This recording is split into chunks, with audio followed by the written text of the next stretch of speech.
Good morning, everyone. Welcome to Market Prep. I hope you're having an amazing morning. Hopefully you guys had an incredible holiday weekend and enjoyed Thanksgiving last week. So I think Peter's going to try to join us direct from Colombia. I'm here. We don't have him yet, but he might join in. I'm here. Oh, he's here. Peter, I'm we here. lost you for a bit, but you're back, man. Good morning. I am. Good morning, everybody. Yeah, we are here. We had the welcome dinner last night at the other house, and we're at the main house now. And yeah, getting all set up for trading this morning. We've got our whole crew here. We've got breakfast going. I think I've got a little photo montage. Yeah, we can show you guys what's going on. This is the main room of the house, so you can see this is what it looks like from my trading desk. We'll zoom in a couple of the areas. Off to the left is where all the people will be trading. And right behind me, you're going to be able to see Medellin. So yeah, there you go. That's where our traders will all be setting up and trading later today. And then that's the view sort of right out the window. You can see Medellin out sort of behind me in the distance. We're up on a hillside overlooking the city. So yeah, it's gorgeous here. Absolutely fantastic. There's the breakfast buffet they've got prepped for us this morning with our private chef. Yoga that I was doing just a few minutes ago out getting ready for this morning. What else we got? Yeah, there's a zoom in on the pool area and the hot tub down there. Our coffee bar. What trading event is complete without a dedicated baristas and coffee bar? So we're catering for all our traders here with custom coffee service for everybody. That's Avi's back, by the way. You can see right there. So, and what else we got? I think I took a picture. The front door is really impressive. I thought that was sort of cool. If we had one picture of that to show you guys. This is what these things are built on the side of a hill, right? No worries. There's the last one I sent you, so it might take a second. But it's sort of cool. This house is massive because, of course, you can imagine we got bedrooms all over the place, right? I'm just showing you the main area. There's three levels of bedrooms. So that front door, there's humans, by the way, in that door for scale, just so you get an idea of how big that door. That's like a 20-foot door. Like the thing is massive. So, well, maybe not. Maybe it's 15 feet, but it's a big door. So pretty cool place. So we're happy to be here. Yeah. We'll be trading live for most of the week here from Colombia. So we'll work to make it work. I'm going to stick with the fixed image just because with bandwidth, when we were testing earlier, we're seeing a few challenges with having the video. So guys, so you can stare at my fixed grin there while we do this pre-market. So let's get on with it. Carlos, how was your weekend, by the way? Weekend was great, man. The time off last week was great with the family and friends. You know, the Thanksgiving dinner, my wife's birthday on Friday. I mean, it's been nonstop. You hear from my voice from all the screaming and partying and all that good stuff that I'm kind of losing my voice a little bit, but it was a lot of fun, man. It was a lot of fun. So hopefully everyone enjoyed themselves if you were celebrating or even not celebrating. Because I know in Canada they don't celebrate, but hopefully you still had a great time last week.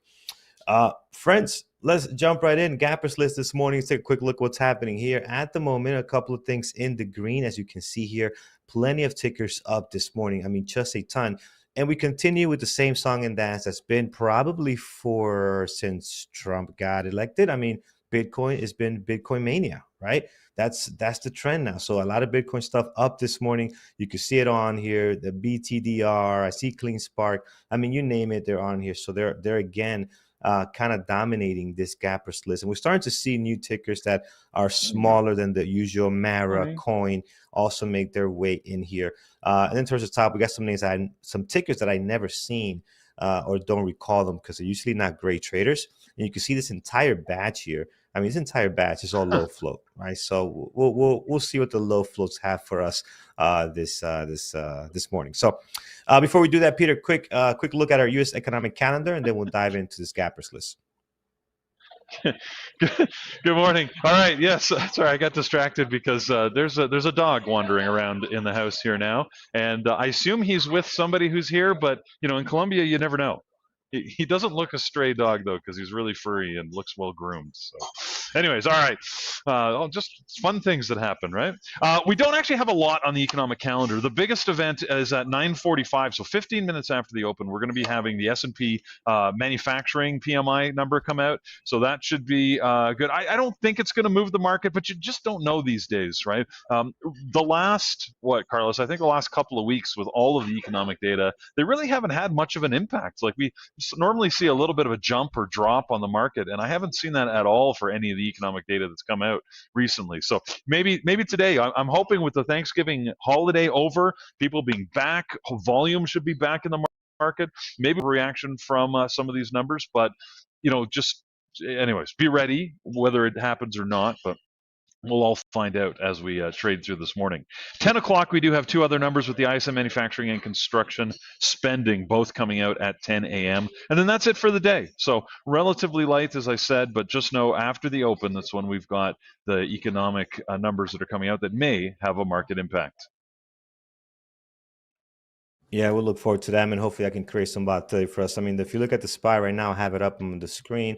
It's trying to push towards all-time highs. I wasn't trading last week, but Friday you can see here we did manage to get into all-time highs, and right now, which is slightly below that, trying to test some of those numbers. So we'll see where that goes. All right, let's take a look at our gappers list. Gap up this morning.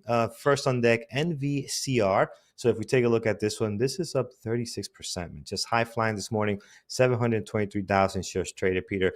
Not a low flow, but definitely it's got some pop to it this morning. What's the latest and greatest?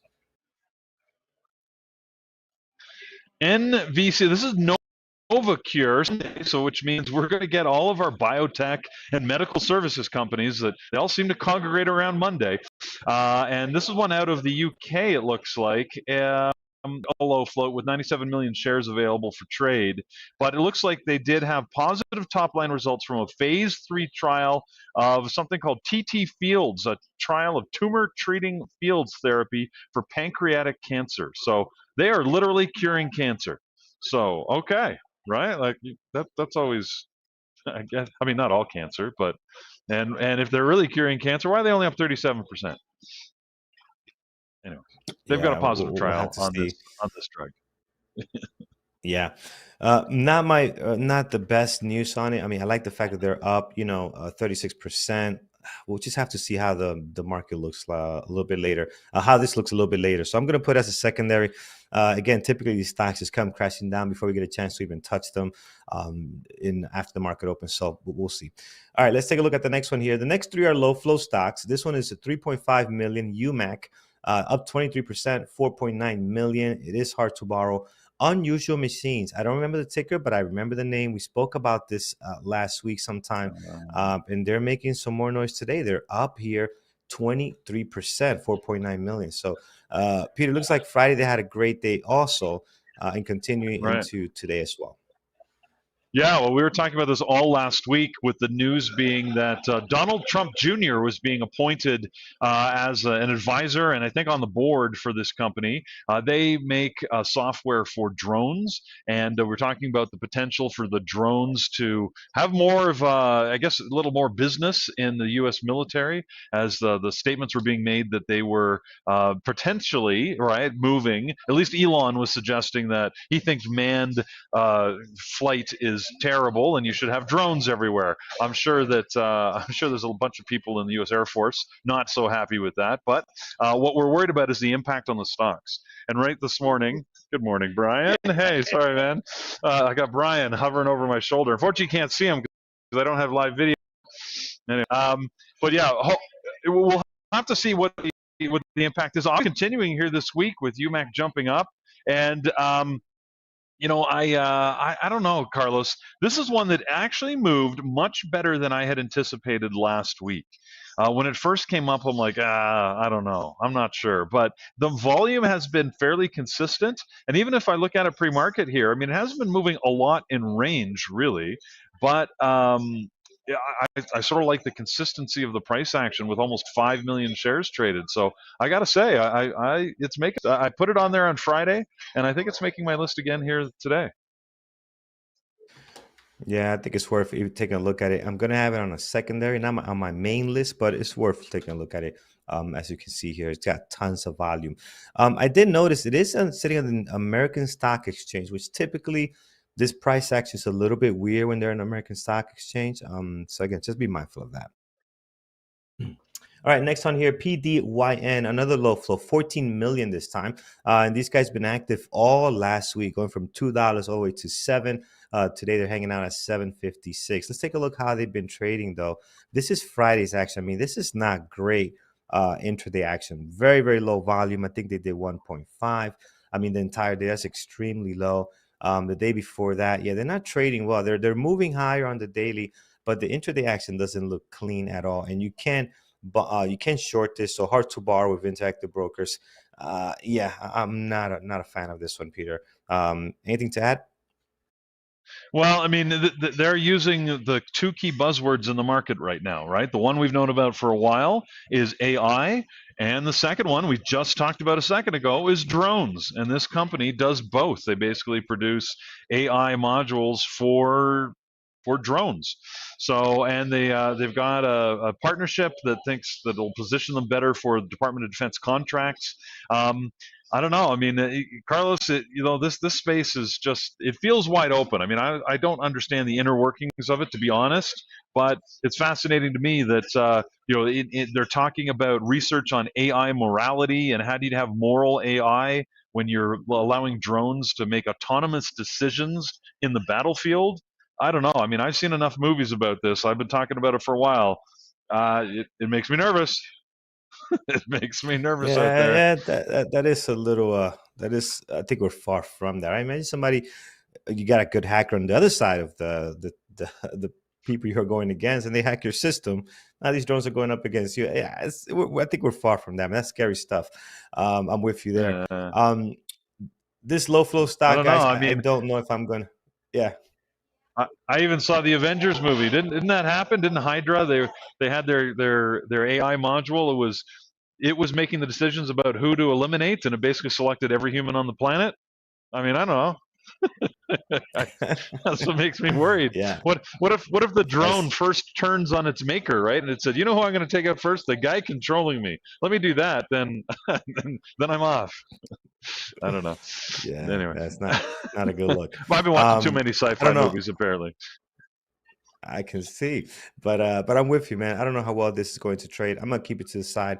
I'm not gonna be making my list. And all right, two more low flows that we got here. Actually, yeah, two more. DPROs, another low flow at 2.8. Again, just look at the action on Friday. This looks brutal. Nothing to see there. The day before that was also pretty. 27 was pretty bad. Yeah, I just don't like this at all, man. 727,000 shares traded. It is up 23%. It's a lower price stock, just getting above this $5 mark. So it is going to hit our scanners. Hard to borrow. I mean, there's just nothing good that I like on this stock, Peter. So I'm going to skip on it unless you have anything else to No, add on to this. no, Yeah. I agree with One, you. We should move on. Yeah. yeah. On to the next one. UAVS. I remember the ticker. This one is 181,000. I mean, this is extremely low, up 17%. Also sitting on the American Stock Exchange. Again, not my stock that I'm going to be looking at. It's not my typical candidate for a 5-minute ORB. So I'm going to be skipping on this as well. Again, the flow is, I mean, 181,000 guys. This is pretty low. So we'll skip on down, Peter. Anything else new on this? No, same news as last time, right? Drone, drone, drone seems to be what we're talking about again this week. So, yep. Yeah, we'll skip on those. All right, so far, guys, only UMAC made our list on a secondary, and I got MVCR here.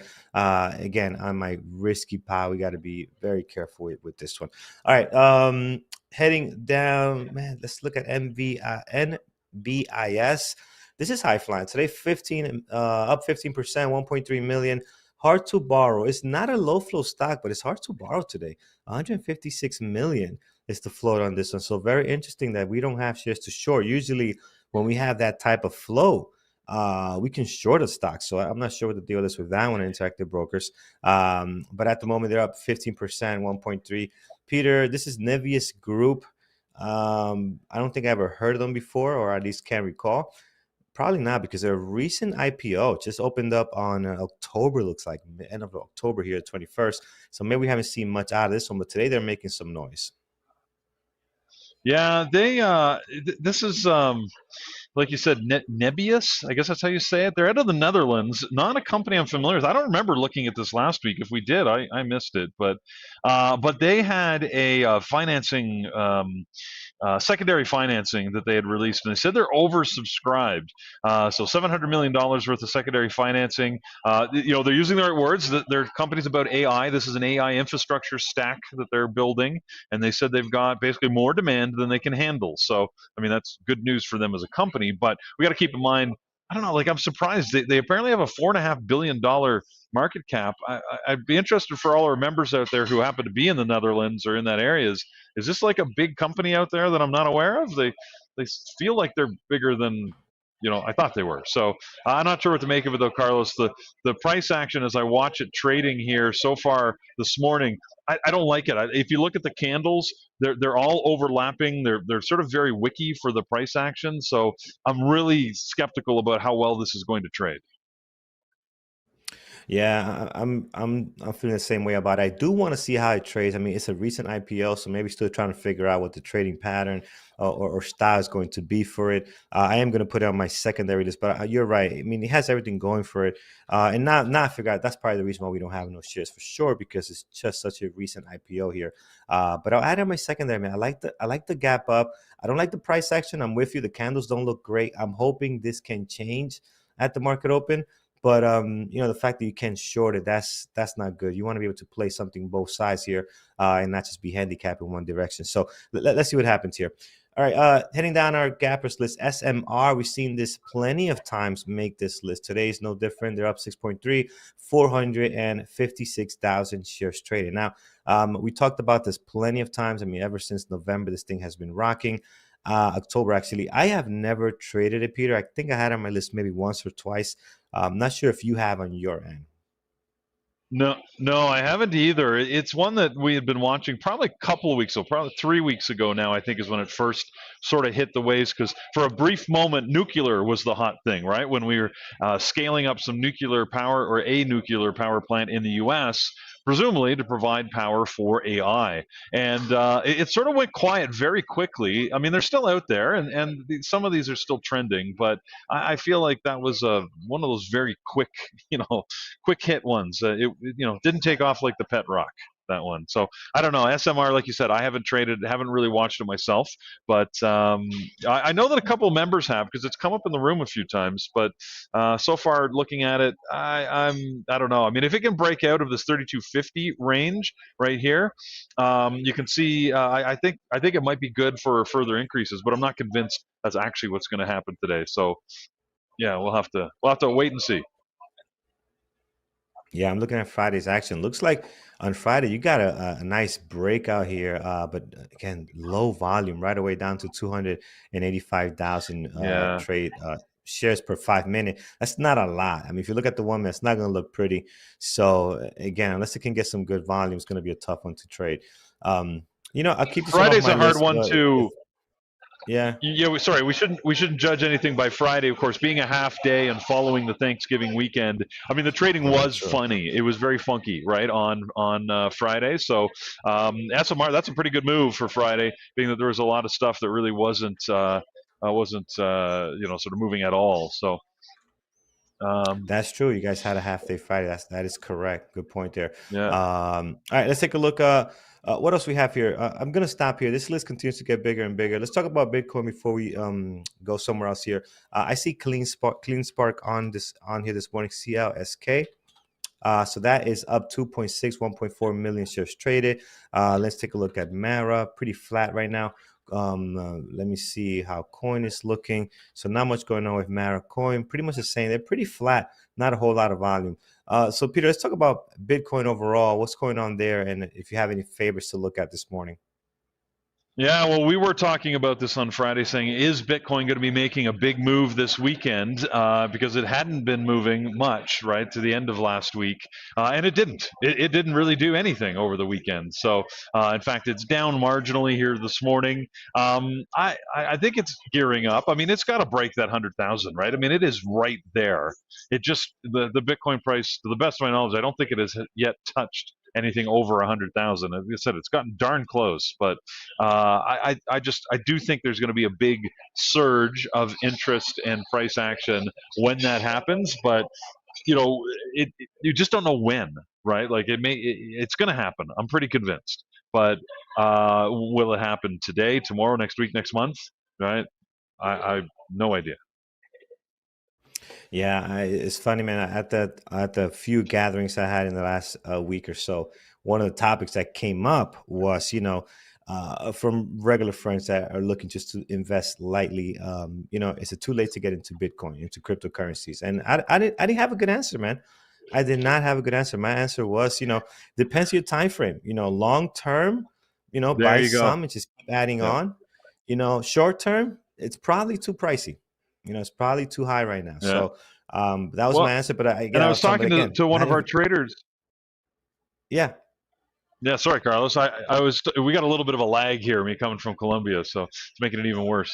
But yeah, I was talking to one of our traders this weekend, and we were talking. Basically, we both had the same perspective, and I agree with you wholeheartedly. It depends on your time frame, right? If you're looking to sort of trade it real short and sharp, this thing could go down to 70,000 right before it hits 100. Like it's entirely possible. And if you look at the history of how this has moved, right, that could easily happen. That being said, if you've got a very long time frame, then yeah, I mean, why not? The best portfolios of crypto stocks, especially Bitcoin, are basically those lost drives and those people that basically had got crypto and then have been unable to access it because it's just been allowed to increase unfettered without people moving in and out of the market for years now. And so buy and hold. I mean, look, it's been the approach to trading over the long term in the markets.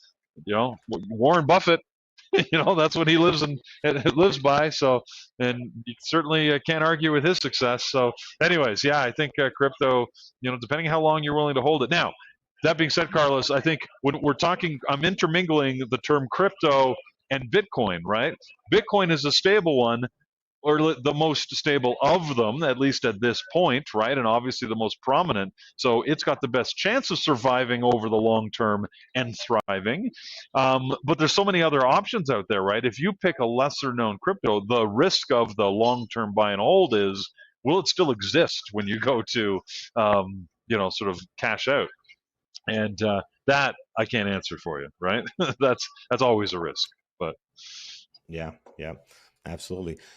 With that, I like Coin. I like Mara. They're both pretty quiet right now, though. I mean, but I do want to watch one of these at least. Maybe Mara will be the one today. They got more volume, 3.8 million right now, pretty much flat. But they've been down as low as 26.33 here, back up to 27. So they got some pretty good movement in the pre-market today. So I will add them on my main list here. I'll add Mara for this morning. All right, let's stop here. Peter, on the gap up, anything that you like this morning that we haven't talked about? Well, to be honest, I haven't had a chance to scan the markets all that much. The only thing I had really been looking at were my old standbys.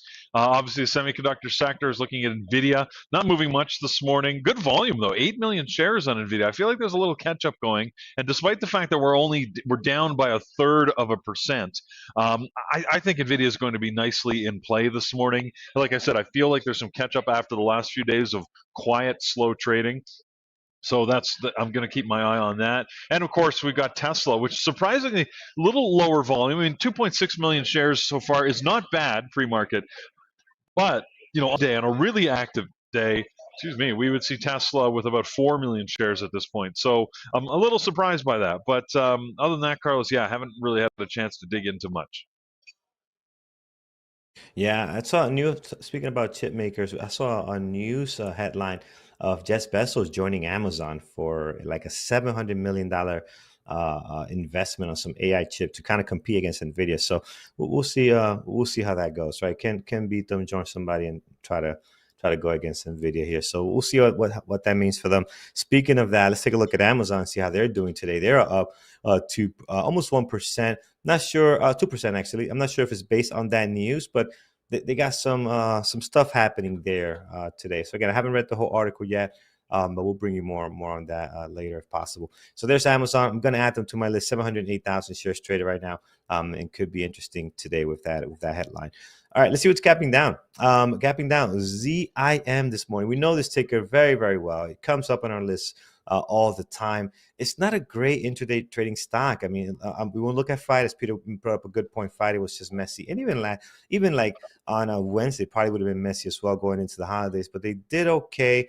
It's the volume is the issue for me. Like if you look at this 5-minute chart, and again, given the fact that this was Wednesday, so we know the volume is not going to be great. Still, 200,000. This is typically normal for them, right?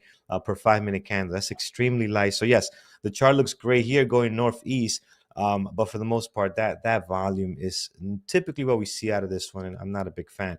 But today, Peter, big gap down, and what is this? This is. Oh, they're gapping up? No, they're gapping down. Did they reverse split? Why they're gapping up? This is throwing me off. They're gapping up, but if I look at the daily, it looks like they're gapping down. That is very, very strange. I'm trying to figure this one out here. Do you see that as well on your end? Am I bugging here? What's in this damn Yeah, tea? no, I see the same thing. Well, yeah. Wait, what's going on here? The previous close listed here is 1839, but the chart, you're right, is not reflecting that. So I am as confused as you are, Carlos. We don't seem to have, you know what? I don't seem to have Friday's trading on this. Friday was what? No, Friday was the 29th. Yeah. Okay. Yeah. I don't know. I'm not sure. I don't think there was any split on it. The best of my knowledge, what's happening here is that Aiden Ofer. Anyways, Israel's richest man, who had a big stake in Zim, has said that he's getting out of his entire position.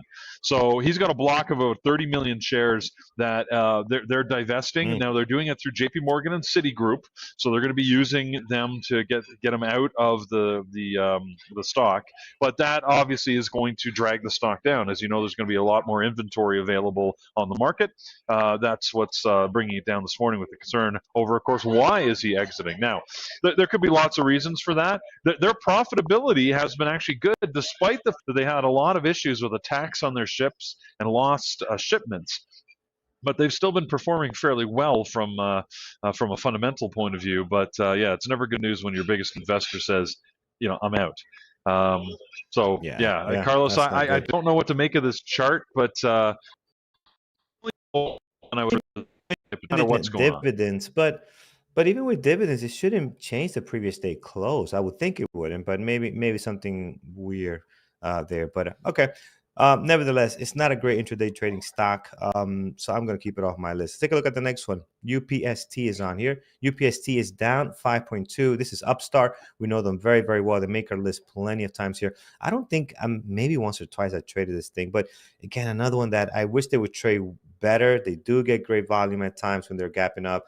But man, their trading is so brutal. I mean, it's trash. Their trading is really, really trash when it comes to the intraday. So there's our truck welling up there. I'm not a fan. Peter, your thoughts on it? Yeah, I don't really have anything on it. I don't see any interesting news, and like you said, I haven't liked the way it's traded for a while. So I don't pay much attention to Upstart, to be honest. Yeah, same here. Moving on down, CORZ. Oh man, another one that looks just garbage, guys. So down 4.6, 327. I mean, this is no. I'm not gonna spend no time on this, Peter. Unless you have something to add, I'm gonna move right down to the next one to try to get through some of these. I mean, there's just nothing great there. Nope. Keep moving. Secondary offering here. We'll keep moving. Who cares? Yeah. Gotcha. All right, so here's Hut 8. This is down 3%, 630,000 shares traded. This is a Bitcoin mining, I think, as well, but they don't. Out of all of them, this is probably my least favorite. Alongside like Rye, right? Rye is another one that I prefer not to trade. This doesn't look good today. So I'm not sure why they're down. Everybody else is pretty much flat. again, just don't like them at all. And their volume is so light. Like if you look at the daily, they're doing about 9 million shares the entire day. Even on really big days, you can find stocks that trade much better than that. So again, any news, Peter, on this one specifically, because they're down and everybody else is kind of flat or slightly higher this morning? I don't know. I mean, there's some articles talking about their investment in AI to try and smooth out their revenue stream as they're doing their mining activities. I don't exactly know how they apply that, but I mean, it doesn't seem like bad news. And yeah, like you said, there's lots of other better offerings in this space to watch. Yeah, yep, agree. All right, let's take a look at Xena here. Low flow stock that's pretty much flat. Has some really big action last week, man. Going from $2 to 6 to 12, slamming back down to 9 now. So this thing has been really in play. This morning down 3.1, 336,000. It's a low flow. Yeah, it's a low flow. I see it here. 8 million. We do have shares for short, only 600 shares. That's not going to be there by the time we start the day. Yeah, not a big fan of this one. So I'm going to leave this one off the list for now. Heading down to Lee. Let's see Lee here. Lee is slightly down 3% right now, 248,000. Again, just don't see anything really going on here. Another one that's been trading pretty crappy. So we'll leave that one alone. Let's take a look at NU. NU Holdings continues to fall apart here, down 2.6 today, 1.3 million. So we got some good volume on it. We do have shares for sure. I like the numbers on this one. I know it doesn't trade very well, but look at the gap down we had on Friday. Today we're seeing more weakness. This could be interesting. We're losing a lot of support ground from September, October, and November. This could be fun. This could be fun. Not typically a stock that I will watch, but man, there's definitely some weakness here over the last couple of days. If I can go back to the EV industry for a second, Carlos, you mentioned LI, Lee, that was on our list. There is some news on that. Chinese delivery numbers came out for a number of the manufacturers. BYD, which is not one that we trade, but it's the largest of the Chinese EV manufacturers. They had record sales. So they took the leadership. They delivered 506,804 vehicles in the last month, which smashes their previous record. But not everybody else did as well. LI and NIO both delivered fewer vehicles in November than they did the previous month in October. So that's not so good for them. So that's probably why we're seeing LI gap down a little bit. XPeng, they did have slightly higher vehicles, but not as high as BYD. And we have to keep in mind the relative size of these companies. Like, for example, XPEV, right, that we like to trade, XPeng is the company. They delivered about just under 31,000 vehicles compared to BYD, which delivered 506,000 vehicles, right? So you get an idea from that, just the relative size of these different companies. So,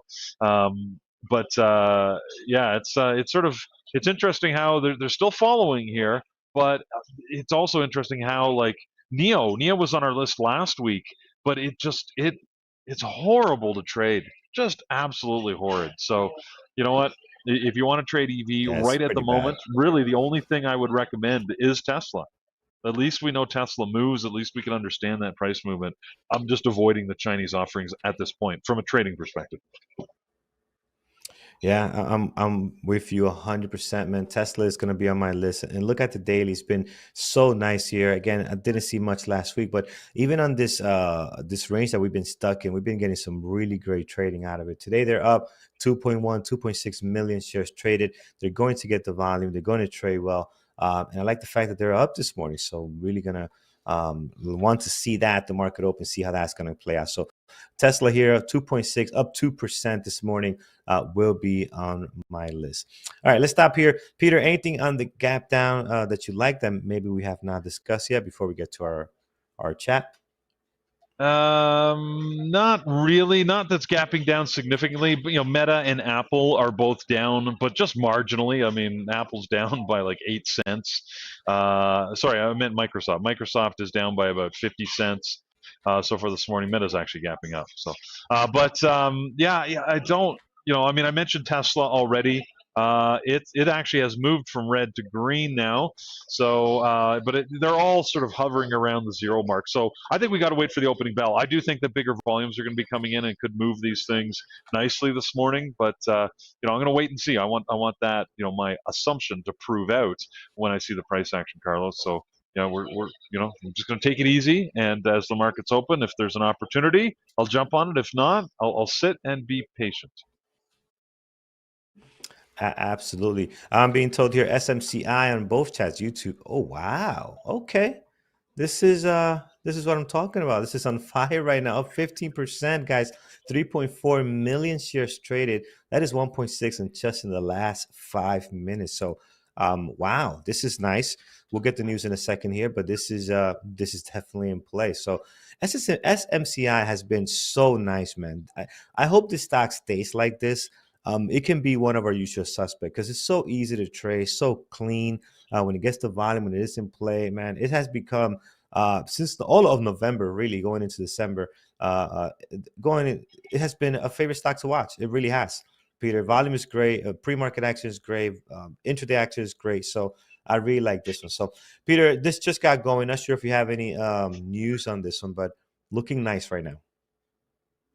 Yeah, I'm looking to see what the news is. I mean, I think what's happened is they made an initial announcement that they've completed the review of their finances by a special committee and have found no problems, which is good news. But that's completely unsubstantiated. As far as I can tell, it was released by the company itself and not by their auditors, right? As far as I know, BDO has not yet spoken on it, but it doesn't matter, right? We trade the rumor, and this rumor is definitely the one that's good for them, as everybody's looking to the time at which SMCI is going to be those financials. So yeah, let's hey, look, I'm all for it if it trades volume, and SMCI has been. It hasn't been bad. It's been sort of interesting over the last little while. And, if you pick your moment on this, you get some great trades. Hey, Andrew made a bunch of money. I think we've got a video posted somewhere out there on YouTube that talks about, when he had a good day in SMCI. So, looks like this morning it's jumping onto our list, Carlos. Yeah, it sure is. I'm seeing in chat also they're announcing a new CFO, but unless it's a big name, I don't know why would this pop this thing up so much. I would expect a bigger pop with the news you're telling me, right? That their financials are in the right place. That's more important than the new CFO. But I guess the new CFO is joining now because the financials are good. He doesn't want to join a company that's not doing good. But yeah, it's looking good here. It's looking good. I like it this morning. Love the volume. It's going to be fun watching this one going into the market open today. So like that there. All right, friends. I see Mara is taking a dive. So Mara's dropping below 2%. Getting interesting there. Seeing a little bit of weakness now. All right, let's go to the chat. Let's see what you guys like this morning. NVIDIA, let's take a look there. We spoke about this earlier. Peter did mention NVIDIA going green right now. I mean, I definitely want to watch NVIDIA. This is looking decent right now. 8.8 million shares trade. I mean, they always seem to have this massive volume now, right? But I like the fact they're going green here. They were down as low as 136, above 138.50 now. So that is looking really, really interesting. All right, let's see what else, friends. So we got NVIDIA, SMCI. We do have. Trying to see what other tickers you guys got over here. Intel. Intel has big news. Let's see what Intel is up to. INTC. Okay. INTC, nice pop here from 24 to 25.50, which for this company, that's a big move in just a matter of 5 minutes. So 9.3 million shares traded. They're up 4%. I mean, this stock it's a hit or miss. What's the news on it, guys? What's the news on INTC? Has big news. But what's the news on it? Right. So we're all saying big news, but what's going on with them? I'm going to put them on a secondary. We'll put them on a secondary for now. Because even with this volume, what are we talking about? You're talking about Intel? Intel, yes. Yeah, Intel. Well, their CEO has announced. Oh. Well, announced his retirement, basically.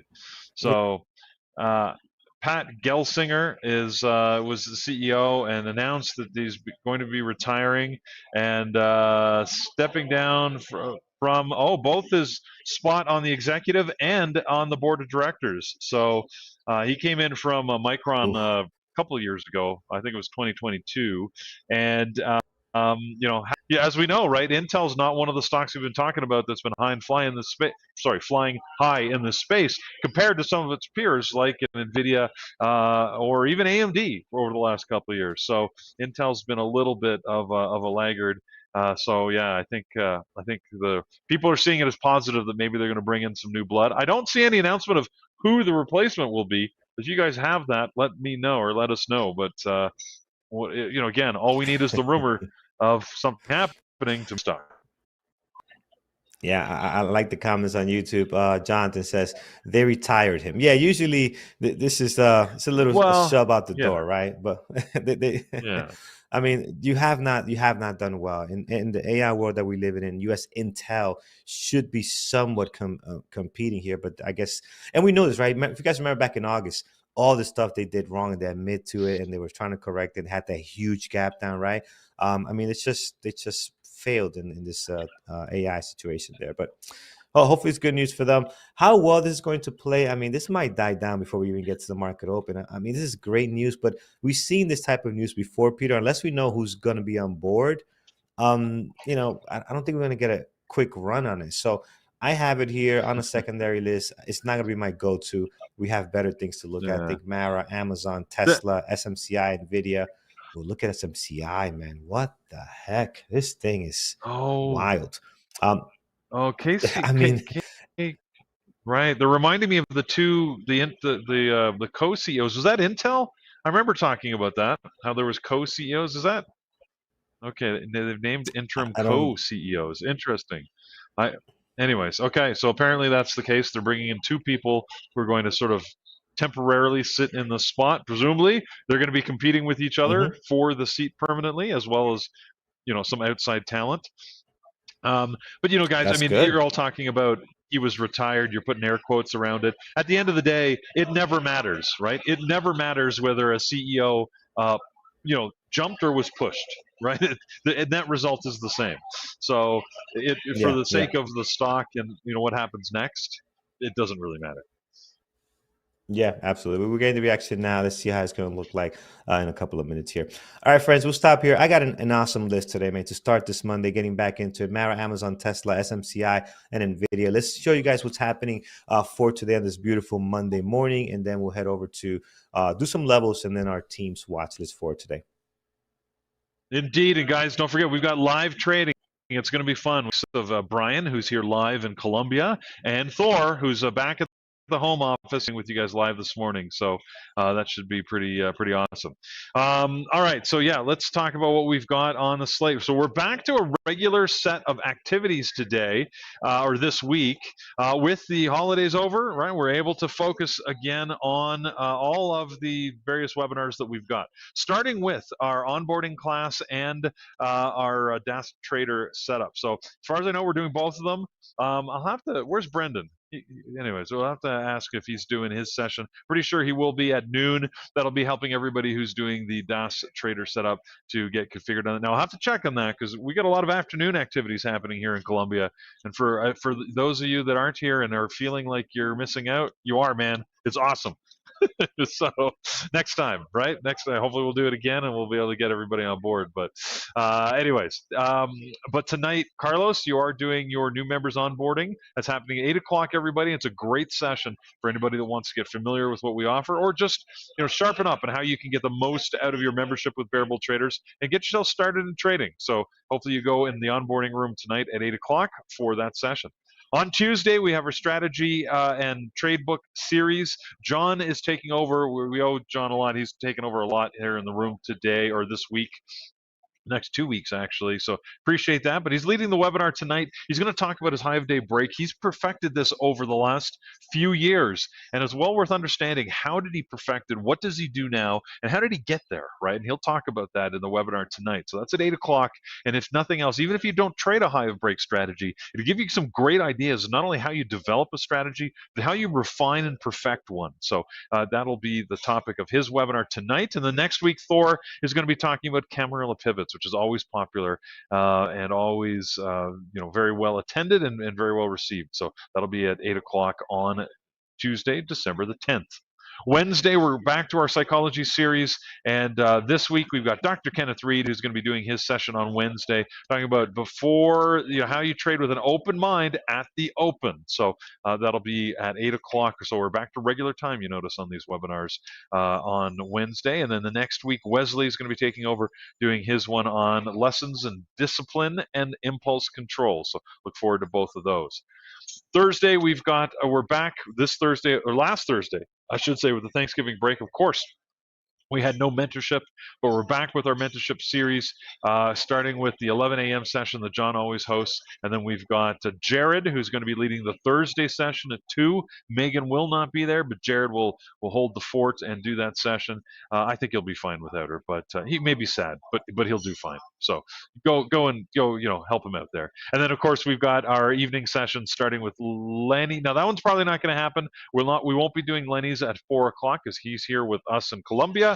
But Thor will be doing his 8 p.m. session on Thursday. So there you go. That's what we got going this week in the room. If you want to join us and you don't want to miss any of the fun that's happening, both trading, social events, everything that happens here at the Bearable Trading community, and we really are a community of like-minded traders. Hopefully you'll check it out. Go to bearabletraders.com and you can get all the information. We've got a number of membership options. You can see the best deal is the Platinum that we're offering right now, which is great in that it combines a couple of our different offerings. It's got the boot camp and membership into the community combined there. And if you don't know what the is, you need to go to peopletrading.com, find out. It's our 3-month boot camp. We're just finishing one now, ending later this week. Carlos and I are part of that, as well as a lot of our moderators, as we've given an intensive 3-month session on how to trade and really how to perfect your skills so you can trade on your own over the long term. And we've got a new one that's going to be starting in January, so go check it out. All the information is available on the website at peakcapitaltrading.com. Speaking of events, guys, I mean, we're obviously doing this one live. I'll be talking to you live here from Colombia all week. We have another event coming up in March of 2025. This is our summit that's happening in Vancouver. It's combining a TEDx event with a live trading summit that's happening at the Paradox Hotel. We had it there last year. We're back because it's just such an awesome venue. And if you haven't looked at it, consider getting the early bird ticket price. The price of the tickets only go up in itself time. So this is happening right at the end of March 2025. It is fantastic. It is such a great session. It's going to be even better this year with all of these speakers. We're going to talk about peak performance, not just in trading, but in life, because you really need to focus on performance overall. And to that end, guys, like we're doing this training event in Colombia, right? It's not just about trading. We're doing events. We're getting to know each other. We're talking shop. But, we had a yoga class this morning that I came directly from yoga to do this pre-market because it's all about, mind and body and how we put it all together. So sort of cool to be able to do that. And yoga's not my normal morning routine, but it was good to do it, and I thank our host here for putting it all together. So pretty awesome. Anyways, check out the events if you want to visit us in Vancouver in March. Hopefully we'll see you then. Carlos, we got some levels. I know we're running close to the market open, so I'll let you get to it here, and then we'll go over to our live traders. Yep, absolutely. Let's get some levels in place here, guys. We're looking at Mara. Mara continues to make a new low here. Looks like they're heading towards the pre-market low. They're down at 26.33, so we'll slam one there. And if you look at the bigger picture, we're surrounded by the highs and lows of the last 2 trading days when it comes to Mara. You might want to mark down 28.92, but other than that, you're pretty set on levels when it comes to this one. Right now, seeing a little bit of weakness as we are gapping down 3.2. At the moment. Let's take a look at Amazon. Amazon going the other direction, actually up almost 1%. 210.46 is the high of the pre-market. Above that, we do have a level over at a 212.22, and then right up here at 215.06. And then towards the bottom, there's plenty of stuff. Look at the beautiful breakout here in the previous day close that we're getting today. Again, we're up almost 1% on Amazon. There's news of Jeff Bezos kind of investing in an AI chip alongside with Samsung. So we'll see what comes out of that. Again, so Amazon doing some pretty good stuff here. 201.78 at the moment. It's a great level towards the bottom. Once we do that there, you're set when it comes to this stock. So great volume, up nicely this morning. Here's Tesla. Tesla up almost 2% as well. Good volume, 2.8 million shares traded. High of the pre-market sitting at 353.16. The low of the pre-market is just slightly above the previous day close over at 348. So a level there as well. And if you look towards the bottom, you have the previous day close and the highs and lows for the last 2 trading days. Again, you're pretty much set down there. Above the pre-market high, which is right over here, you're going to see a great level of resistance over the last week or so, 361.57. So right in here, kind of been struggling getting above that. But today, again, we're trying to see if we can retest those recent highs there on Tesla. Again, volume looks good. And this stock, as I mentioned before, has been trading just amazing. The high-flying one today, man, SMCI, with their news of a new CEO, their financials looking good. I think the financial was what dropped them here, right? This is what kind of dropped them, got them down, and they recovered quite a bit. It was a lot of weakness. You guys remember this just kept dropping. Since the 15th of November, they have found their way to get back up here pretty nicely. And today they're just crushing it today. Up 16.6, 12 million shares traded. High of the pre-market 39.66. Above that, if we go to the left, we're going to look at right over here 43.87, and then above that we do have 47.91. Towards the bottom, highs and lows of the last 2 trading days. I mean, this one is on fire, guys. Be very careful trading it in the pre-market. Remember, there's no volatility holds in the pre-market. So yes, it can keep going, right? So if you're stuck in the wrong direction, make the smart decision to get out if you need to, right? Just follow your plan. NVIDIA, high of the pre-market, 138.67. Towards the bottom, we are looking at 135.71. So we'll slam 2 levels there. Once you do that, you're surrounded by the highs and lows of the last 2 trading days. Their daily has been very strange in the last 3 trading days right over here. But let's see what we can get out of it today. Again, they're trying to stay above in the green territory. They're testing that right now as we're just kind of flirting with our previous day close at the moment. So that's my list, friends. I got Amara, I got Amazon, I got Tesla, SMCI, and NVIDIA, all with really great volume. Some of these, like SMCI, gapping up pretty nice this morning. We'll see how the market open looks on these tickers. Looking forward to it. And also have Intel. I didn't mention Intel for levels, but Intel is on here. 10 million shares traded, guys, up 4%. That also could be a whole lot of fun. So, all right, Peter, what is our team watching? And I know Thor is getting ready to trade live with you guys, so he's going to be hopping on momentarily here. But let's see what our team is watching first. Actually, I see Thor. Thor, good morning. Hey, what's going on, Carlos?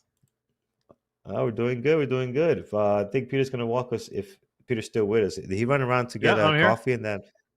Oh, you're here. Okay, good. All right, so Peter, walk us through our moderators list. Okay.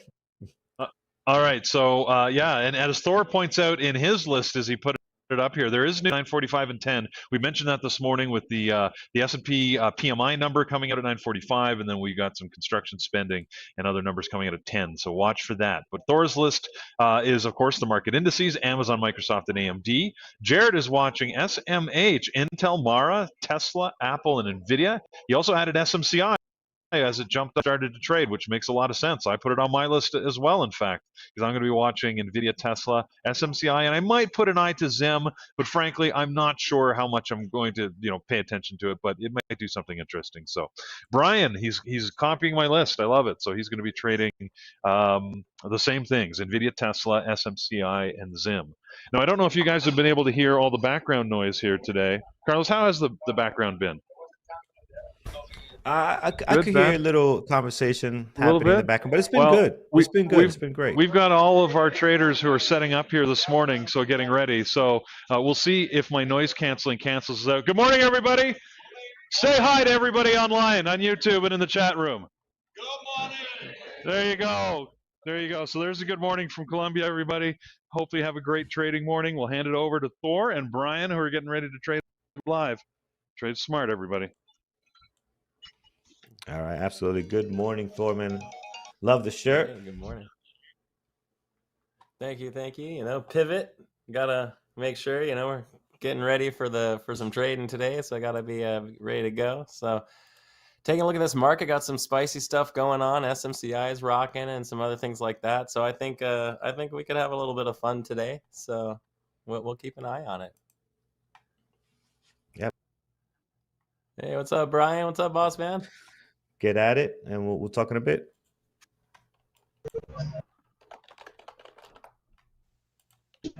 Good morning. Good morning. My camera is not that great, but I'm just working off what I got on my computer today. So Can you hear me, Thor? Yeah, I can hear you fine, man. Camera looks great, by the way. I don't know what you're saying. You're just fishing for a compliment. It's okay. I'll give you one. Camera looks awesome. Oh, here's Peter. Hey, Peter. Oh, okay. So I might have to cut out my my streaming video here. We'll see how the connection is, but you might not be able to see my beautiful face. Be it as it may. So anyway, everything's good here. Yeah. Sounds good. What are you watching, brother? What are you liking this morning? I'm looking at SMCI. SMCI has got some big orders at 40, and NVIDIA kind of looks interesting. It's coming up a bit here. It's gone green.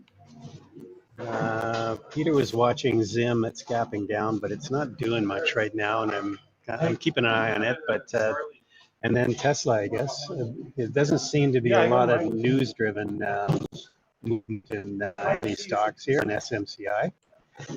So, and see if you're sharing. Your audio unfortunately is cutting a little bit in and out there at the end there. Oh, okay. You know what? I'm gonna.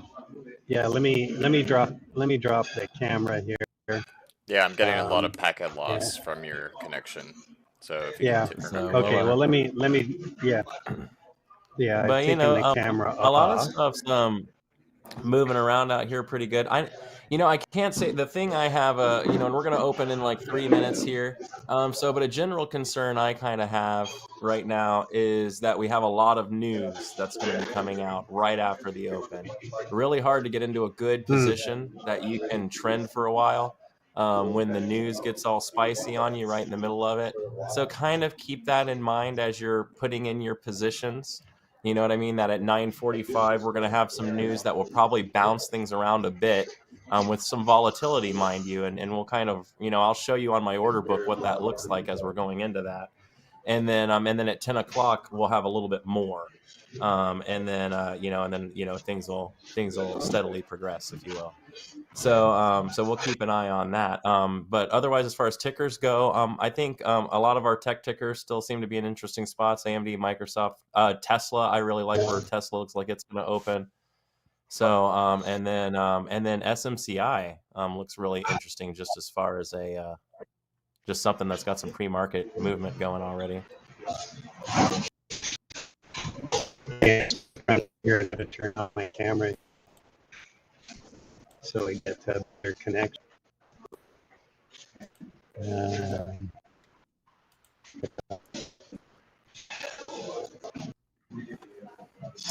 Don't have it on, and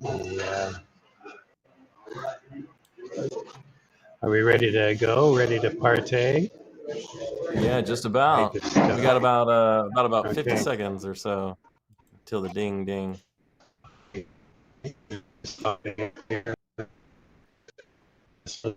Yeah, I would turn off that camera, Brian, to get the audio smoothed out.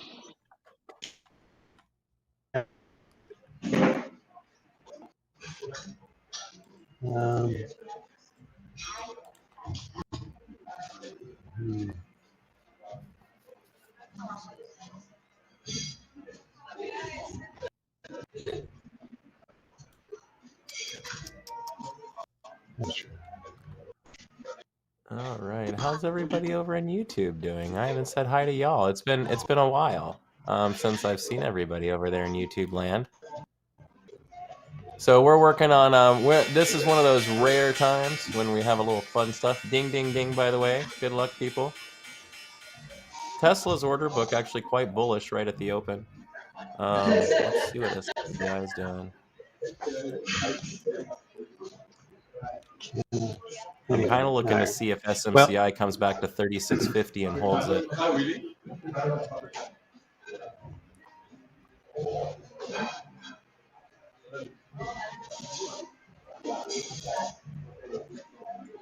So that's shit happened at the beginning here. Tesla's popping up.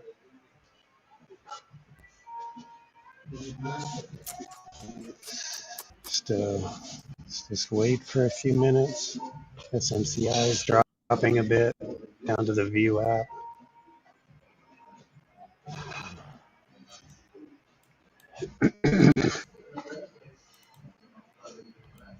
Okay, we had a bit of a pop and a drop there. SPY and Qs are going. I'm just kind of hanging myself, just watching, kind of seeing how things go here.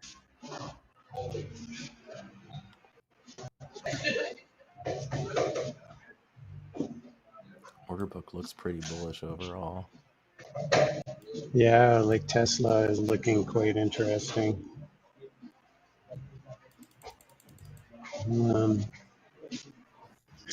Hey, good job, Will.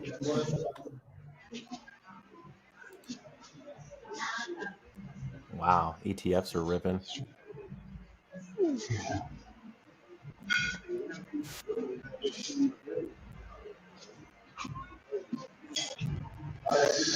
Looking at some options on Tesla to see what 360s are.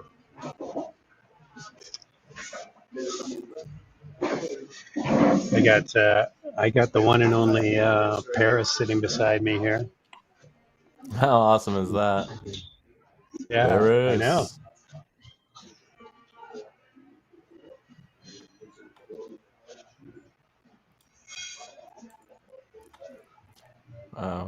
Watching SMCI here, long off R4 for the pivot traders. It'd be a counter trending breakout, opens above R4.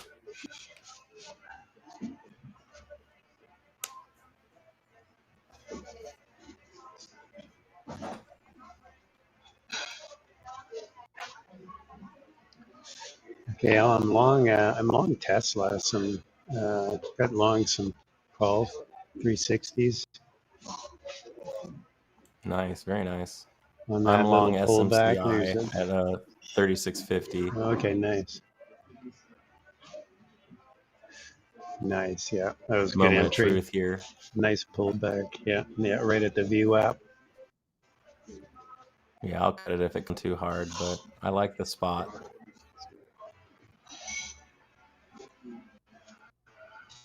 Meta's popping up.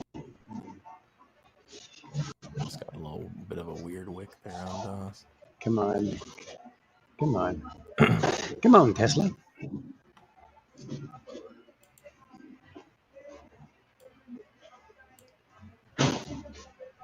We got some reggae music playing in the background here. I know, I'm liking it. Just I feel like I'm on a cruise ship. I know it. At the same time, we're doing a little Love trading. it. This is nice. This is very nice. Yeah. This has still got a big order, 359.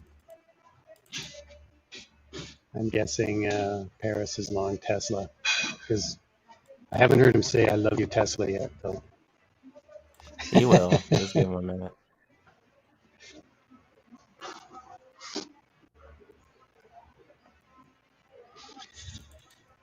Apple's been killing it. It took the lead back on the most valuable company. I think after this big run up it's had over the last week.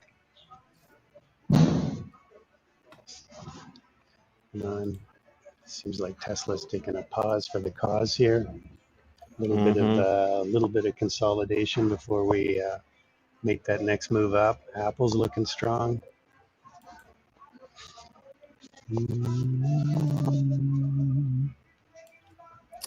Oh yeah, Microsoft. My original look was Microsoft. I was gonna grab it off of S3. It came right down to it and yoinked off of it. Oh well, that was a good one.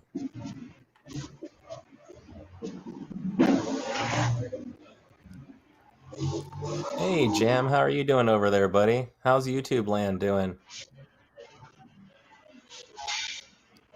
SMCI, they're trying to buy a little bit again. I think, like, for me, oh, hold on, let me get back to that one. It came under, it bought up into this daily level, and it's like, this is like, what is this, 2 days ago's high, I think? They're having a lot of trouble with it, but they're trying to buy into it. Look at these big green dots right here. The order book looking pretty bullish. They got some big green dots here. I mean, The only thing I don't like is when that dot came through, the price didn't move enough. So it kind of absorbed a bit more than it should have. So I really think if we were going to go, we hopefully would have at that point. So not loving it as much as I was. Like, look at that, went right to that 38 order and then wicked off of it. But anyway, we're hanging out. This is a break even, right? And see what it's going to do. It's got a lot of orders to the upside, but right now there's some selling pressure. The CVD is very green on this thing. Like it would seem the market makers are accumulating right now. So, but they're not getting a push with volume, and that's a problem. Yeah, exactly. So, yeah, there's no volume. If this doesn't get going soon, I'll get rid of it.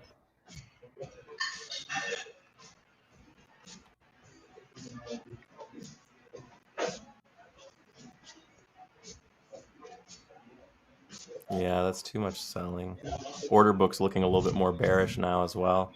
But all right, while we let that marinate, let's see if I can find something I like a little better.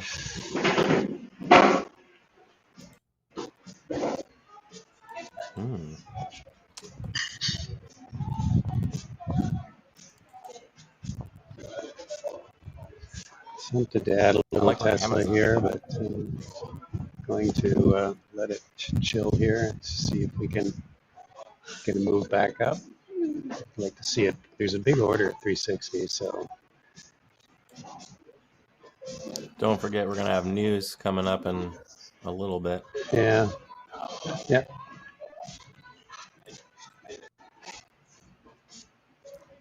Definitely seems to be a seller around 347.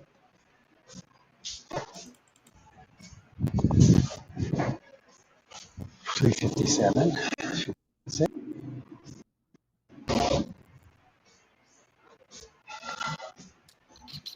Come on, Tesla, push there. S&P PMI is what's going to come out, and then we'll have about 15 minutes of probably.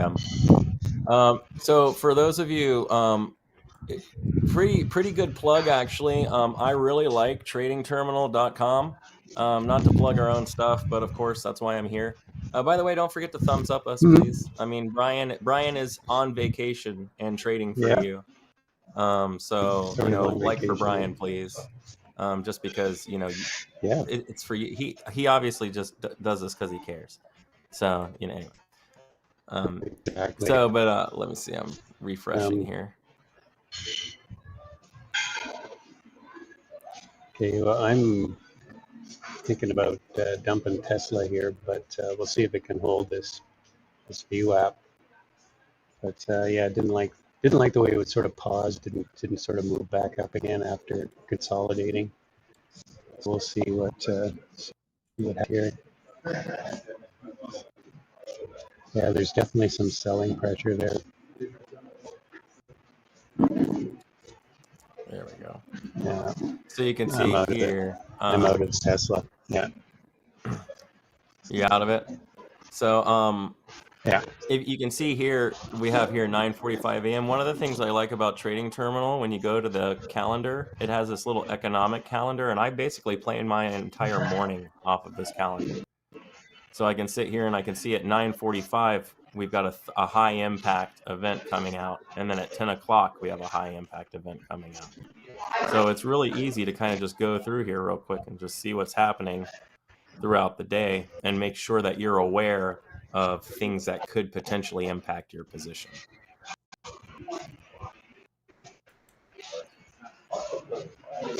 My audio shouldn't be too bad. Brian's audio is bad. Urbacek. Yeah. It sounds like you should be like a football coach or something. But his is bad because he's trading from a slightly south of me, which is like hard to believe. Don't you think, Reagan? I've been trying to figure out how to turn my camera off here, but yeah, the issue we get now, I think, is it's whenever you talk, we hear you fine, but in between you talking, we end up getting background noise that comes in on the mic in between. So okay. I think that's what ends up happening, but it's all right. I mean, we would rather you be with us than not be with us. So just a little distracting, and we get it. I know. We'll make it work, though.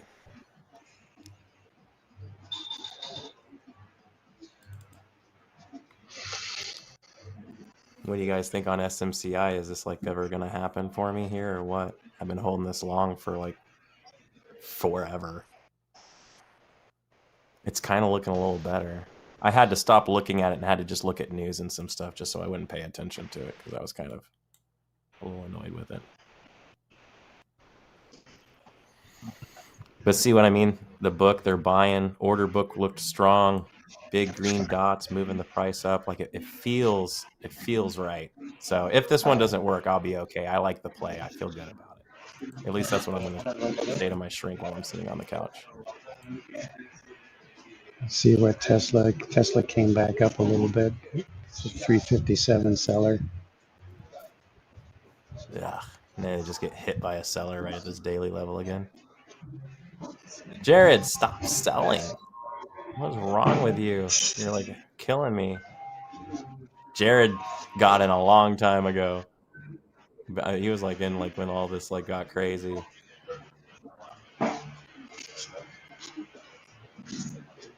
Yeah, they're on SSR on SMCI. You want a short, you got to get it on the uptick. Yeah, here it goes. I had a feeling we were about to sell. So I'm probably going to take a stop on SMCI. But I am also short Amazon from R6. So we will we'll see if one of these works for me. Like a hedge play almost. And then we got news coming out. Oh, I'm going to pull up the book on ES. We can see the news. For those in YouTube land, if you're you won't be able to see this, but everybody in the room will be able to see. Let's see if things get spicy before the news releases. We'll know if this is a stronger news event or not. SMCI kind of bounced a little. I think you are right, Reagan. I think SMCI is stop hunting.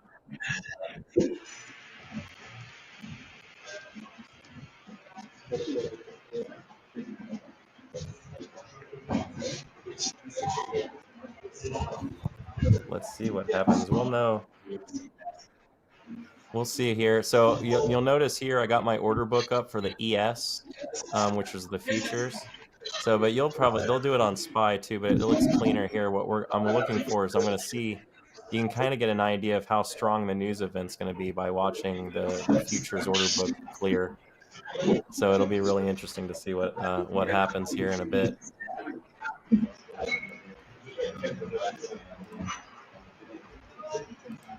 Dang, we got all the way up to R4. That's wild.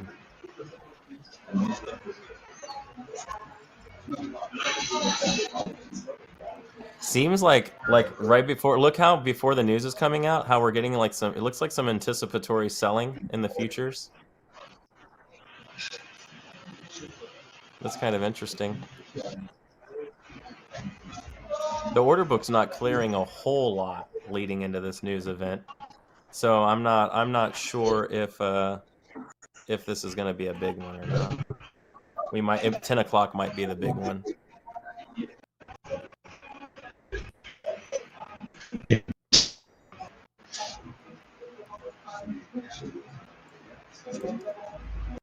I went ahead and cut the Amazon position just because I'm too close to my stop leading in a news event to carry 2 positions. So I'm going to go ahead and take Amazon off. I'm going to leave SMCI on.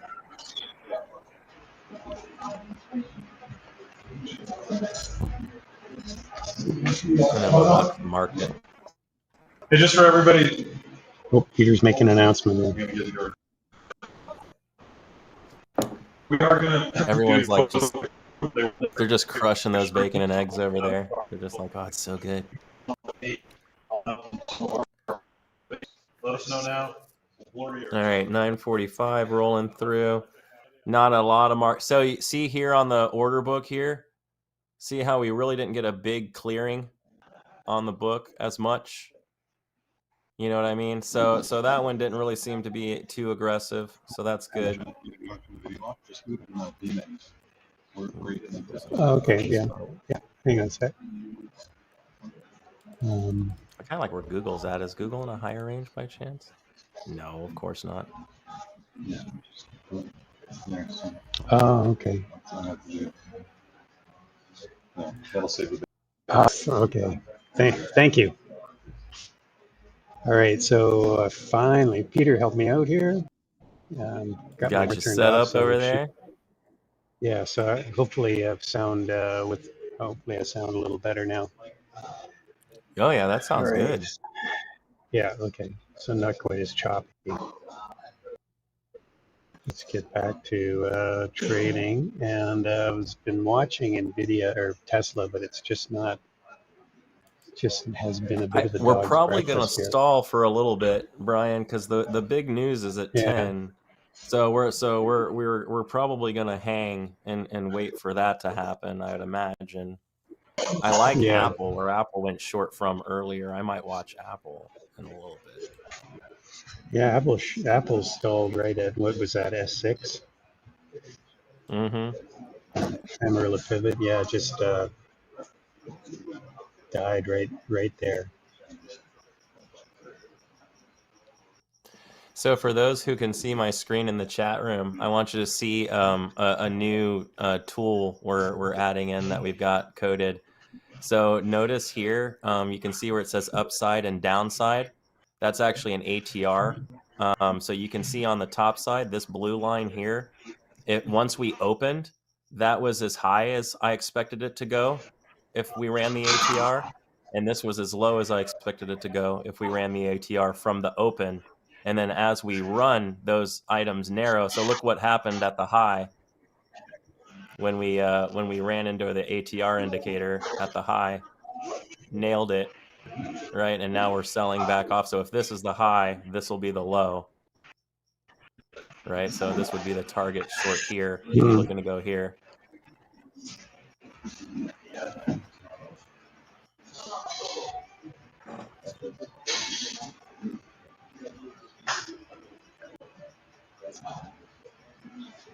So I'll release this one after I test it. I just got done with it.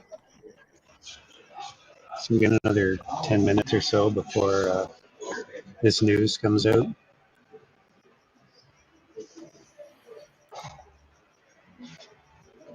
Still keeping an eye on Tesla here. 357 is the level that seems to be keeps getting, if it breaks out of there.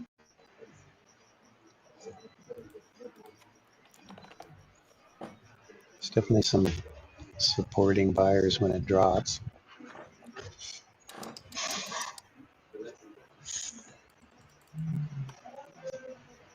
No, SMCI has been sinking, eh? Yeah, I ended up taking a stop on that one. I just went out of it not that long ago, unfortunately. Let's see, what's the level 2 look like on it? It just went through 36, which had a big level, and now you've got big orders at 35. Some orders downside 35 even. Yep. Little extended on this candle here, so it's kind of hard to chase it.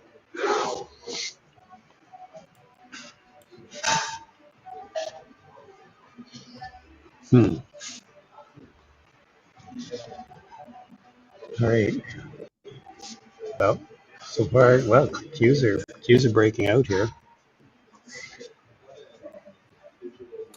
Yeah, this thing is rocking.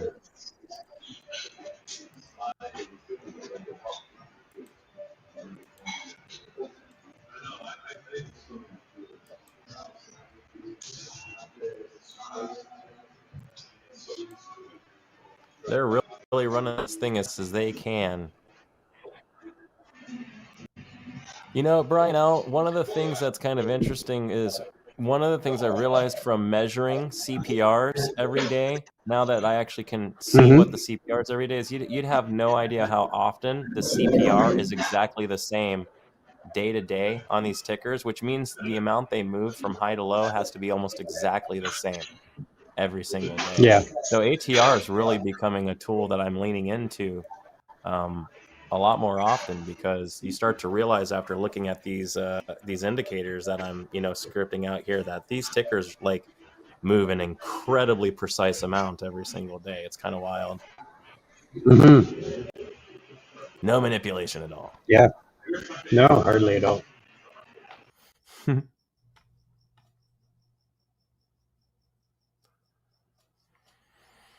So I'm looking for Microsoft. I'm kind of eyeballing this one up around like 427, up in that region, to see if maybe we get something there. Otherwise, I'm kind of watching Nvidia as well to see, because Nvidia is about, God, it's about run as far as I really expect it to go.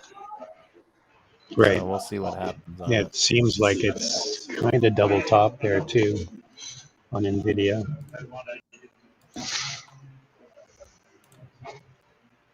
Order book looks a bit bearish on it as well.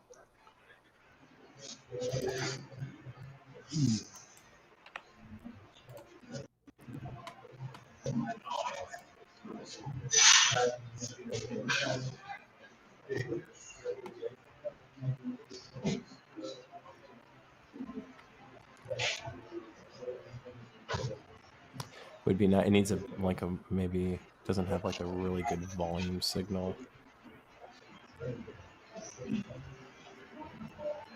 You can get ATR range, Philippe, in DOS. Just you have to do it a little bit more creatively. You can use your daily chart. I can show you.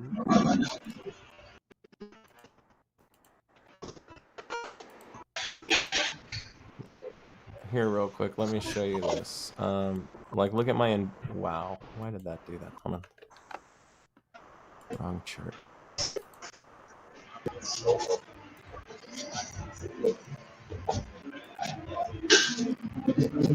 So what you do is on your daily chart, go down into your volume section. You have to make sure you have it enabled so you can see the bubble, the little toggle that pops out, right? Go down into the volume section here, and then what you're going to do is add the study for ATR, average true range, and set it to a period of 14. And then what you can do is you can left click on the volume bar, like not today's, but like go on yesterday's or the one before it, whatever, and click on it. And if you look at the bottom, it says average true range 5.6. So it works.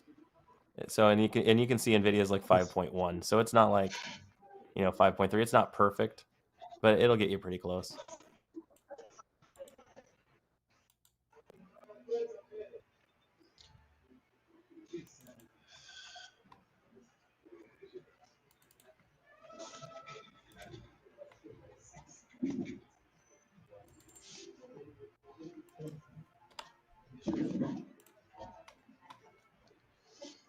Qs keep pushing higher here. Yeah.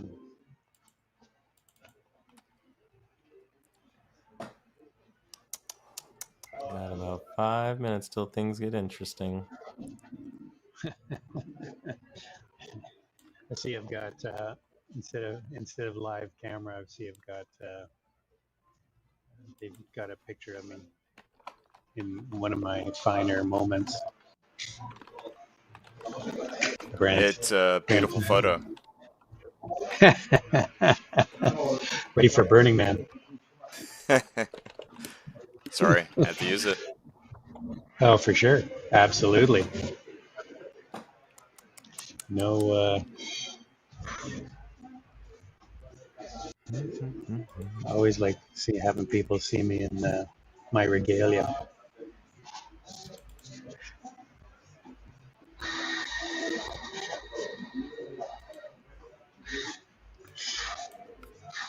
All right, I'm kind of hanging now. I don't really know if I want to get in much more before this news comes out, so I'm probably going to hang until we get going. Sledge, great job on the Microsoft. Ooh, there's a little volume signal there on Microsoft to the Yeah, R4. little drop. Oh, yeah. Look at the drop on Nvidia.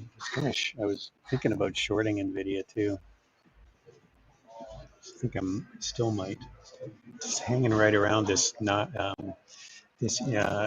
moving average, 9 EMA 2-minute chart.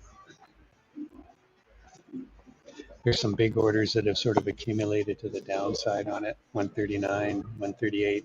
I'm short video. I like your style. I'm taking a run at it here. See if it drops some more here. So my sort of gets back over 140. See if we get any anticipatory selling.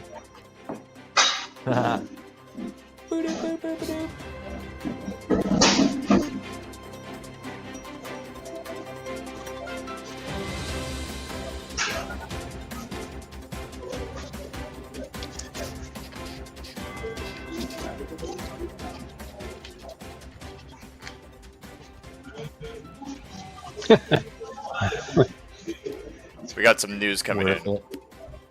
All right, we got news coming in soon.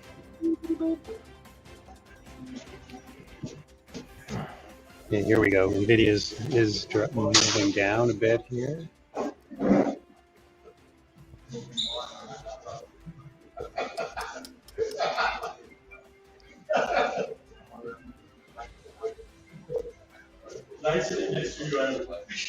No, I was waiting for them. I thought we had like a big. I was waiting for the big brief. Ladies and we gentlemen. haven't got that yet. Yeah, I think I went awesome a little voice. too early. Little too early. Yeah, we're jumping the gun here. Jumping the gun. Sorry, Jumping guys. the gun. Jumping the news gun. Unbelievable. Let me reset. Thank you, Megan. Thank you, Megan. Megan's giving us some. I'm jealous. Is anyone some else jealous info they're not on- hanging out with everybody down there right now? I'm just saying. Oh yeah. Just Or me. next, FOMO. I think this could become an annual event. Okay, now we're getting somewhere with NVIDIA. Raph, you couldn't just like drive there? I thought you lived down there. You would think. This is like saying someone who's like in like if you're in like Vancouver and then like everyone goes to Toronto and you're just like, what? Why didn't you go to Toronto? I mean, you live in Canada, you know. It's like this is not like similar spots. Yeah, just covered some there, 139.40 on NVIDIA because we're right at VWAP right now. All right, here we go. All right, check out the ES. We're getting a little book. We're getting a little book clearing now. A little anticipatory. So the 10 o'clock one's going to be 10 o'clock's going to be the one.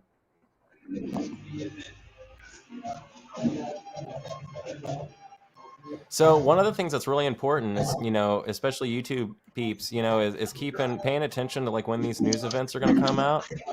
There's especially for, you know, some of us are momentum traders, so you really want to be paying attention to this so you know when you're going to get the volatility. And then some of us are range traders, so you want to know about this because nothing worse than holding a position for 20 or 30 minutes and then in one quick moment getting wicked out of it and then it going in the right direction, right? So so this is why these events can be kind of something to really make sure you're paying attention to. Now we're getting some. Here we go. So NVIDIA's back at my break even, so I'm keeping an eye on it here. Good morning, traders. This is Peter coming to you live from the field. We are out here in the hills of Colombia with some active news updates on the markets. Good morning, Thor. Good morning. How are you? I'm great. Excellent. Excellent. All right, guys. We just had the numbers come out, so we were waiting on a couple of things. Construction spending was out. 0.4% was the actual delivered number versus 0.2 forecast, so a little better than expected. And the ISM manufacturing PMI numbers also came out better than anticipated, 47.7. This is a relative scale, by the way, on the forecast, and it came out at 48.4. So that's bullish economic data, which you never know how the market's going to react. economy will lead to a decline in stock prices. But right now, we're seeing not much reaction from the market, like we talked about earlier this morning. Right, we have not been seeing a lot of market reaction to this economic data recently, which don't know why. I can't point to exactly why, but it just seems like it's not quite as, not quite as impactful as it used to be. So right now, I think it's spying cues. Yeah, I think it's because because people are, the data has been coming in pretty close to expectations. That's maybe true. even beating a bit, and so it's people like everybody's kind of anticipating either a meet expectation or a slight beat, and it's like a sort of no news event. So so it's all built into the prices already, pretty much. Yes, I think so. There's a lot of optimism built into this market right now, for sure, with the way all the PEs are priced. All right, well, there you go, guys. So as much as it was, go ahead, Thor. Now, one thing that I find a little bit interesting is the amount of effort that was put into getting to the market into a much higher selling range ahead of this news. So, it wasn't like we went lower and tried to accumulate to the downside and sat. Now the news is coming out. Like we spent a lot of time in the pre-market and in the open session prior to news getting us as high as possible, which is generically what they like to do before they sell, not before they start rallying. So just kind of keep that in mind as we let the news sort out. We are not in a great position to start longing right now. So we basically run our topside ATR on everything already.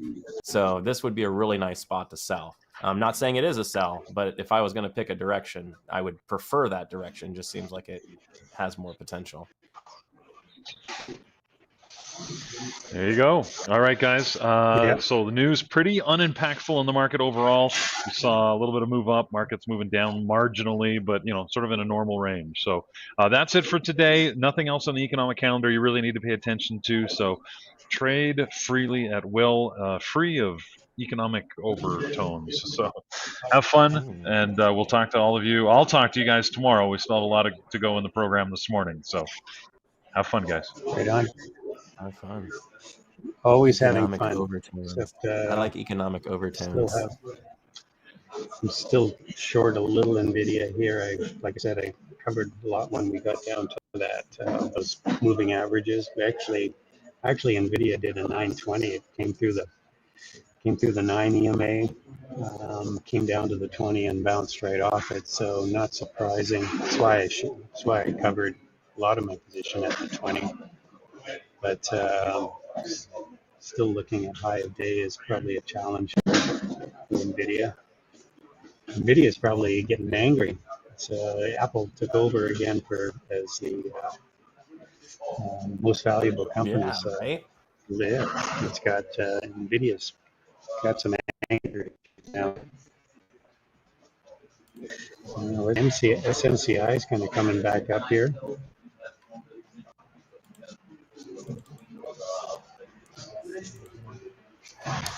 I actually have, it is a little after 10 o'clock and I actually need to take off.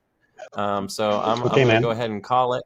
I'm actually kind of hanging out on this position. I did get back long on SMCI after I got stopped out and it bottomed. So fingers crossed I actually make money on this one. If not, whatever. But I hope everyone has a great rest of your trading days, and I will see you all on. I'll be covering off and off while everyone's on this little fun vacation. So hope everyone has a good one. I'll talk to you soon. It's not a vacation. We're working hard here. You should see Paris. Paris is like he's working so hard. Anyway, thanks for jumping on, Thor. Appreciate you being here this morning. Awesome trading with you as always. And I will catch up with you later. And wish you were here.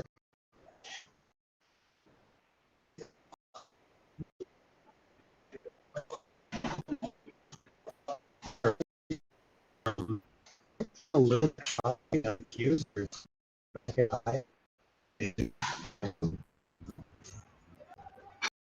didn't have really met on my trading ideas. It just as well. It's up. Wow, Meta's up like $14.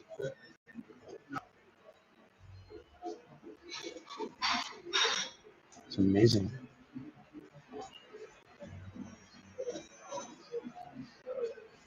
NVIDIA's still holding that 9. EMA hasn't dropped back below it again.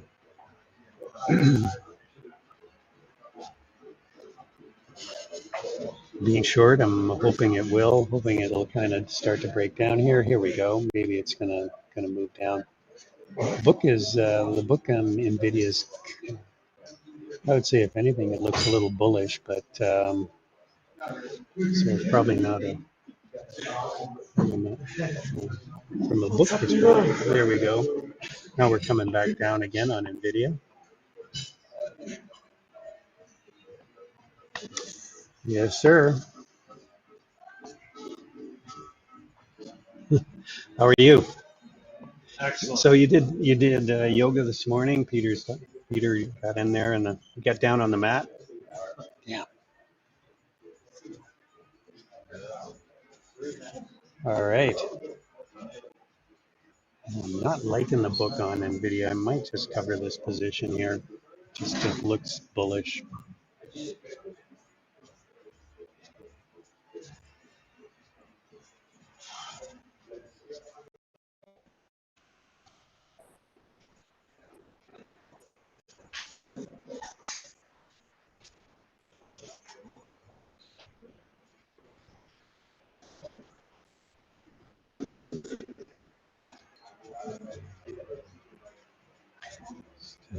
Still struggling here. Still sticking with it.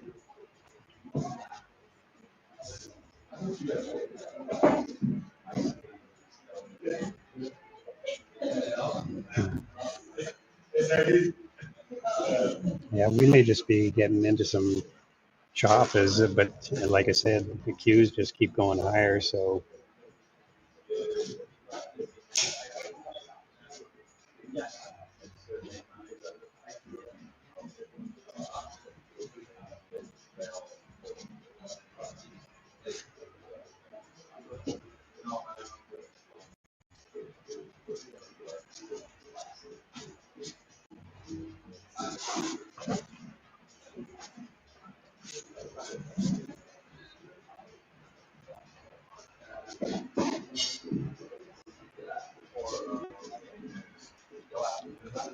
just really choppy.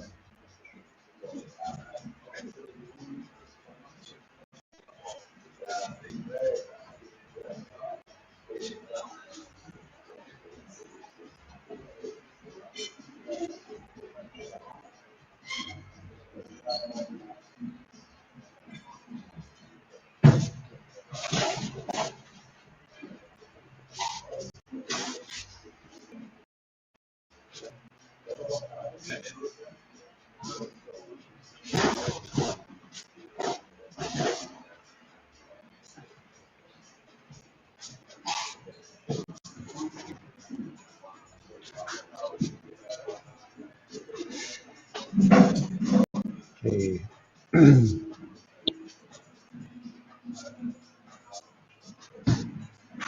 And Meta finally doing a bit of a pullback here.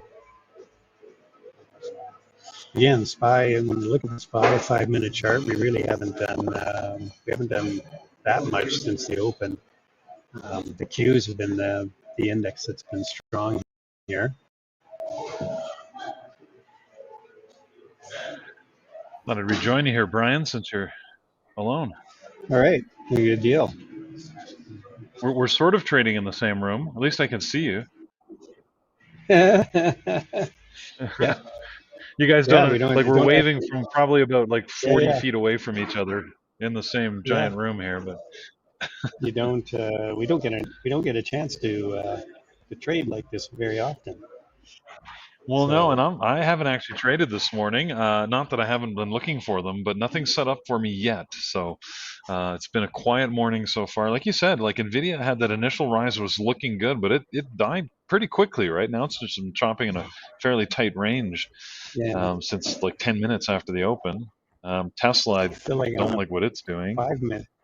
Yeah, Tesla's really just choppy. It kind of chopped me up this morning, so right now I'm down on the day, but I'm kind of holding out some hopes here for Nvidia because it is on a 5 minutes kind of leaking off a little bit, but there isn't a Right. whole lot of yeah, like you said, it's still pretty choppy.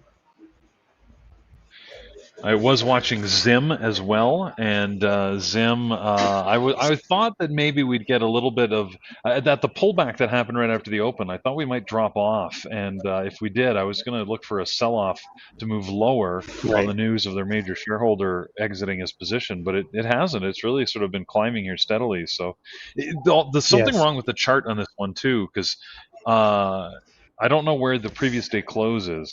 I think it's coming right up to the previous day close right now, but Mm. my system's got two different numbers. Like if I actually look at the chart, it says the previous day close is about 2068, but if I look at my PCL, it says it's 1839. So I don't really know if this thing is red or green at the moment, which is a little weird.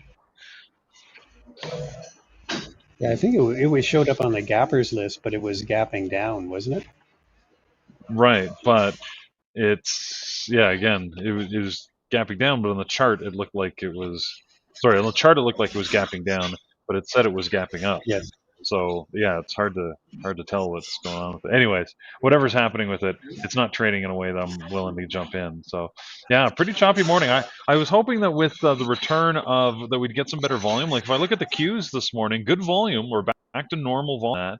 The volume on the SPY is still a little low, only about Mhm. 65% relative volume, which I'm surprised at. But I'm looking at Tesla and Meta and what Apple, AMD. They're all at like average or above average volumes. So that's good to see.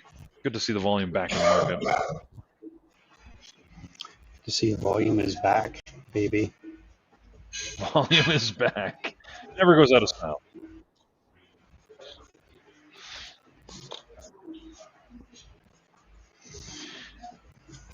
I'm worried about Paris. He's very quiet next to you. You okay? You okay, buddy? All Yes, good? Okay. there's sweat pouring off his brow. Yeah. He's been sitting beside you all morning. You guys, you don't know online, but they've got matching green shirts, so it's lovely to see them, There you and go. their Yeah, boy well, band colors. yeah, when we got And we got dressed this morning. We were texting each other. What are you wearing today? have you heard him once say "I love you, Tesla" yet? No, he hasn't said that at all. No, I can't blame him. It's not a good day for Tesla. So No, it's good. Well, it actually, I'm looking at Tesla. It's sort of, it looks like it's going to break down. right, it does. The Qs again, We'll see. back a high of day. Yep. Definitely some. Just I'm still sticking with this Nvidia short. This is long for me. This is a long-term hold. I've been held this for 20 minutes now, probably. So I'm in this for long term, at least another 10 minutes. It just does not seems to have sellers above and buyers below. So again, very just choppy price action.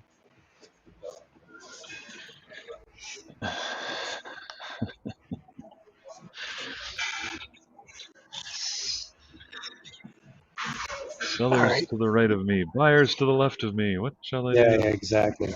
Yeah, I'm getting out of the rest of this short. It looks like it wants to go up to this through this 140 and got 140.20, 140.50. Yeah, it's starting to buy here. Tesla.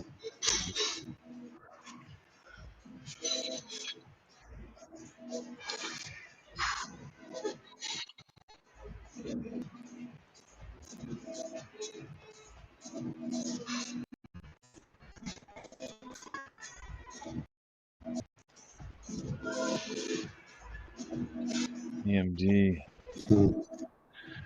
AMD.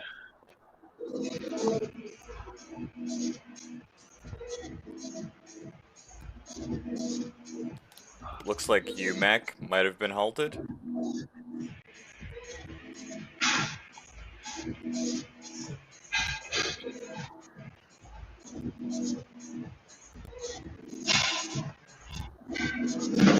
UMAC halted, is it? Okay. UMAC? Is that that's a drone, one of those drone companies? Yeah, yeah.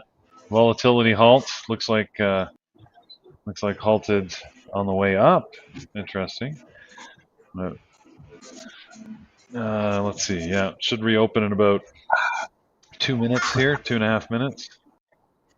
I think a Tesla dropped right after it popped up. I am short a little bit on AMD. Let's see if we can get a move downward back towards VWAP.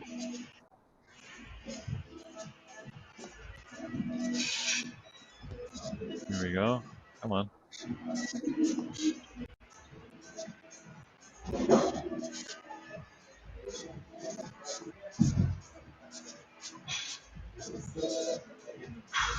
All That right. was annoying. Getting the drop. There we go. Getting a drop on AMD, so this is good. That spike on NVIDIA was super annoying. Where did that come from? Just popped it up and then sold it. Yeah. We're at the 50. I'm going to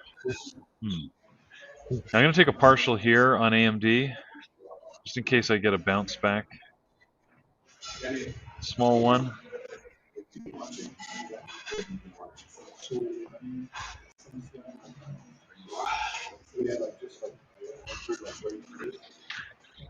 For those of you who know me, by the way, know my trading, this is this was a Mountain Pass type setup. Not a brilliant one, to be honest, but basically it was a retest of the high of day, which failed, and took it short.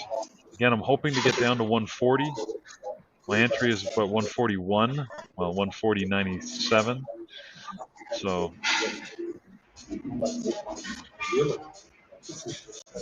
it's amazing, Brian. Like, we're here in the room, and it doesn't sound like the dishes are that loud, but on the microphone, dishes are super loud. Like, I'm hearing the dishes more from the microphone than I am from the actual room. I'm hearing it from you.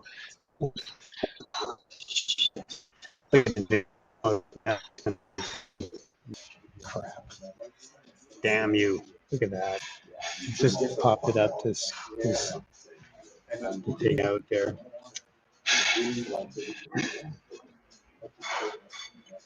Well, you got to honor your stops. It's the way it works. So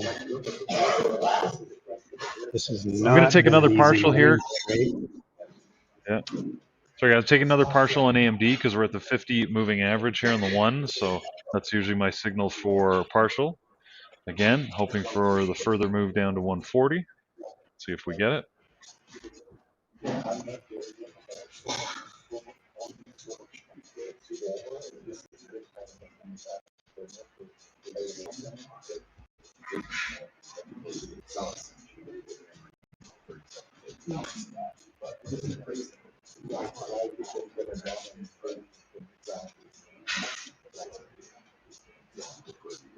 UMAC reopened. Sorry, I missed that, guys. So UMAC reopened, dropping hard here. Where's the limit? The limit down is 2025. So if this thing gets down to 2025, that's where the next halt will be. But piece of crap, NVIDIA. Look at this. Jeez. Look at that. That was my trade right there. Look, and now it's gonna drop more. Yeah, it did pop up right before it dropped there. So yeah, it throw you off. Out to like just to get me to exit the position, and now it's dropping hard here. Oh, I want to see the same drop in AMD. Come on.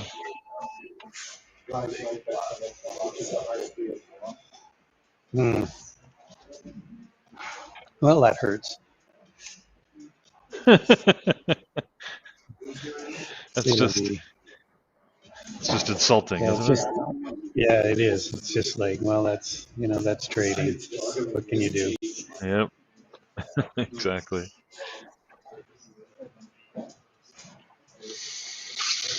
All right. So, as expected, again, AMD's doing a little bit of a bounce here at the 50. You can see it put in a spinning top doji, a little uncertainty candle. We'll see what it does. It could very well go right back up to those highs, but I'm hoping that it just consolidates for a minute or two and sort of like an ABCD pattern and then drops down to the VWAP. But no, maybe not. Here we go, popping up.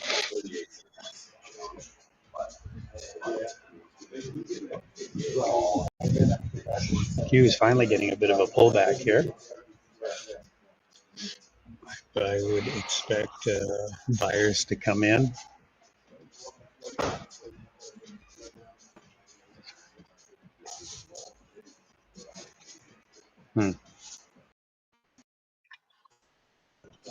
Okay, well, I'm not in any position right now, so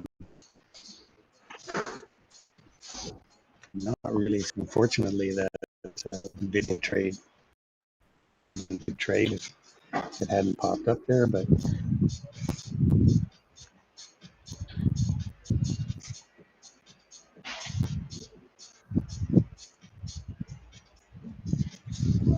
now getting some buyers here on Tesla coming back up. It's up to the VWAP. Well, in volume, still some big orders there at 358.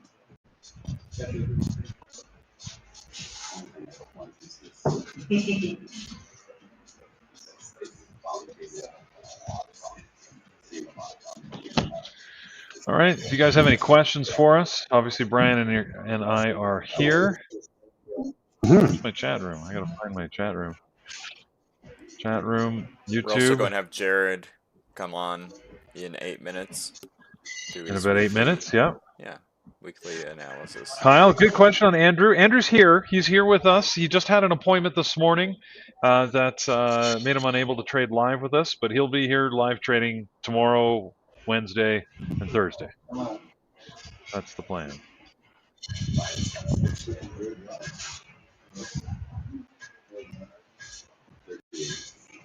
That's the plan. Yeah, I'm taking a bit of a long here on Tesla just because it looks like it's going to get up to these 358 level. Chasing it here.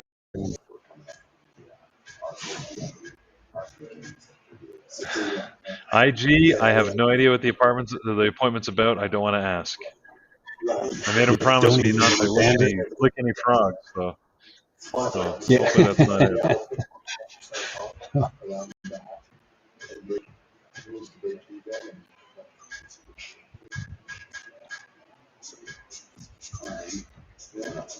Could be more body sculpting. Yeah, could be.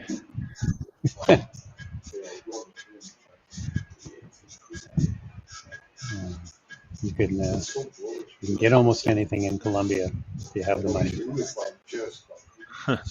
Actually, they have a good medical system here, apparently, which unfortunately Mike had to check out last night. Like, Mike, some gastrointestinal issues took him down. Had to go visit the hospital last night, but he was back. I did see him out here this morning. Don't see him here now, but in fact, I was just about to text him and make sure he's still doing okay. He said he was. I talked to him this morning. Said he was up socializing with everyone, but he said he was going to head back to the bed here because he was. Oh, that makes sense. Yeah, he's pretty tired. So from the experience. So here we go with Tesla still moving up here. Yeah. My AMD has pretty much come back to my my break even. It's not quite there, but might get stopped out. Taking a partial here at 357. It's because it's that kind of a morning.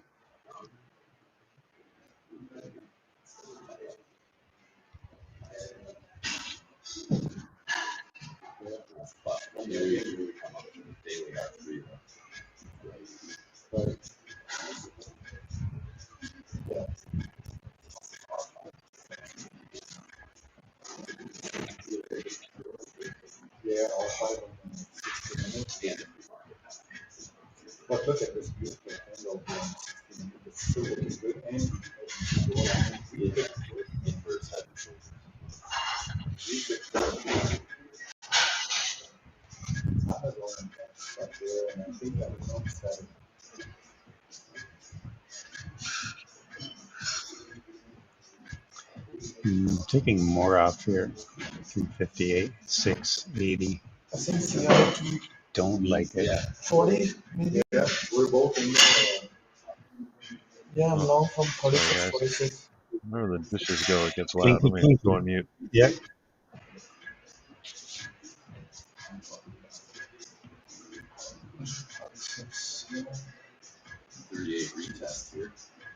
I've got a trying out a new microphone here. Seems to be working okay.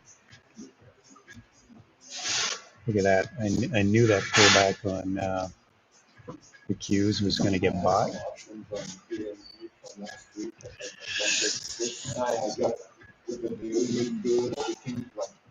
QQQ, as far as indexes go, the QQQ has been the index that's kind of been struggling to get back to new highs.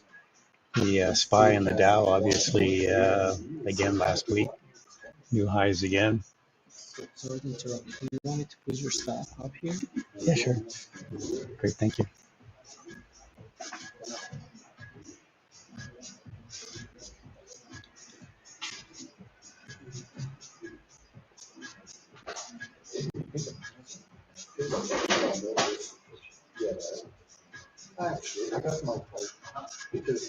There's that 357 seller on NVIDIA.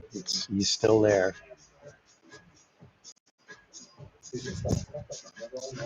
Or she. Could be a she. Could be Megan. I'm looking down the table here at Megan. It's not a view I see very often. Someone else trading.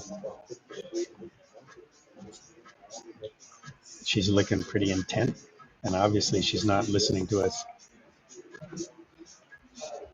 All right, well, looks like we'll see what happens with Tesla here. It's coming back down to 9 EMA on the 2-minute chart.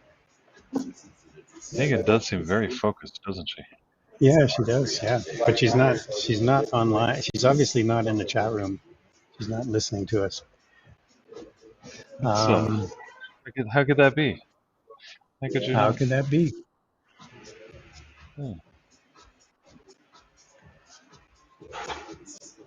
Oh, crap. Oh, crap? That's not good. It's never good when you say, oh, crap. Oh, my DAS just crashed. Uh-oh. Well, maybe this is perfect timing to go over to Jared. Sounds good. I see him waiting in the wings. Jared, looking dapper as always. Let's see. Let me see. I want to see Jared. Is it just me? Can't hear you, Jared. Oh, there he is. There's Jared. He's looking good. Yep, you're right. He's got the muffs on. Oh, can't hear you. Nope. Can't hear you yet. How about now? There he is. Yep, oh, now we can hear you. Yeah. Microphone mute button was active, so sorry about that. No worries. We'll let you take over. Along some Tesla here, but again, 357 seems to be a bugaboo area. But Jared, take it away, and yeah, thanks everybody for joining us from Colombia. Peter, and thanks for hopping on. Appreciate it. Cheers, everybody. No worries. We'll talk to everybody again tomorrow morning from our side. We'll hand it over to Jared, guys, and have a great rest of your trading day. Trade smart. All right.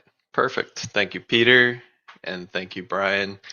Thanks to all the Columbia crew. I know everybody's getting settled, so hopefully we'll see some more, I would say, photos, hopefully some videos and updates as the days progress. So good morning, everybody. Welcome to just Monday market overview. I'm going to go ahead and share screen, get us kicked off here. The usual activities here. And my title today suggests that we're just going to be looking over how we closed out on November and how December outlook is showing for the overall, I'll say, indices. We're going to kind of talk a lot of the same behavior, but we're also going to talk about just general expectations, maybe looking for a little bit of additional upside before the year is over, and then leading into next year, obviously with a much fresher slate. So,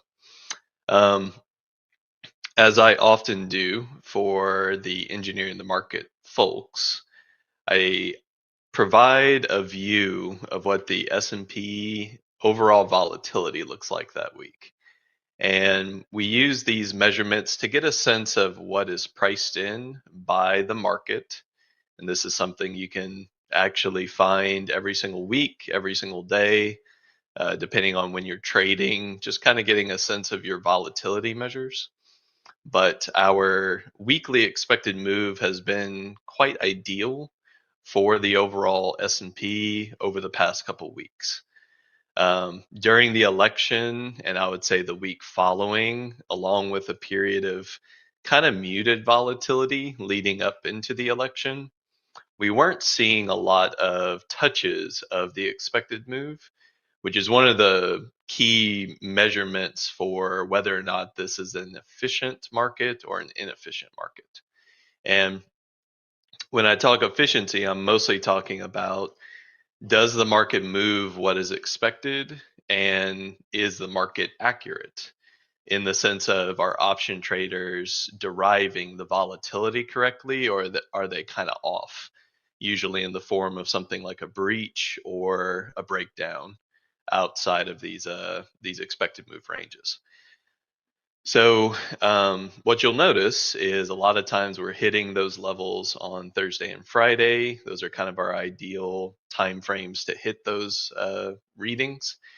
And for the past 2 weeks, we've been hitting them. The week before led to a breach. So we did theoretically hit the expected move, but as you can see, the market went a bit further on that Friday. It was a bit of a hedging move for the Friday trade. So the reason I'm bringing this up is our weekly volatility this week. We're pricing another move to the upside because of last week's close being a new all-time high and a new all-time high close. So sort of a combination of Wednesday's all-time high close and print, along with Friday's continuation of that, I'll just say, technical posture. So for this week, the market is pricing approximately 67 points higher or lower. And past 2 weeks have been bullish. So we know that overall we're still kind of leaning towards larger weekly and monthly uptrends. But as far as expectation is concerned, this week's target for the bulls, as you know, at least from the view of the SPX, should be somewhere within the 6100 range. Now, over the next couple days, we're going to keep reviewing inside of BBT chat room the weekly call buying and maybe open interest around that 6100 print to make sure that technicals and overall posture aligns with the idea. But I would say net, we are mostly looking to the bull side as of late, simply because of our larger time frames. And that's kind of where the title is derived. as we wrapped up November, let's go to our monthly time frame. The easiest thing to review in regards to the overall marketplace is that we had a very strong November close.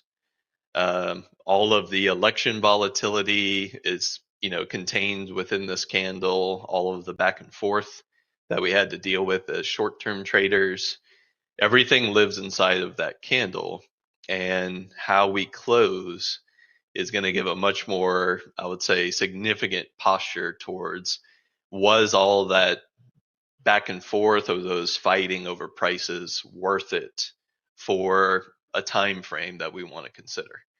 And as far as the November close is concerned, the answer is the bulls won. They obviously dominated on the trend, and our overall monthly trend is very healthy and so far completely intact, along with the completion of another, I would say, bar by bar count in the trend, of which one thing I highlighted for our morning traders is we usually see periods of pullback every 4 months.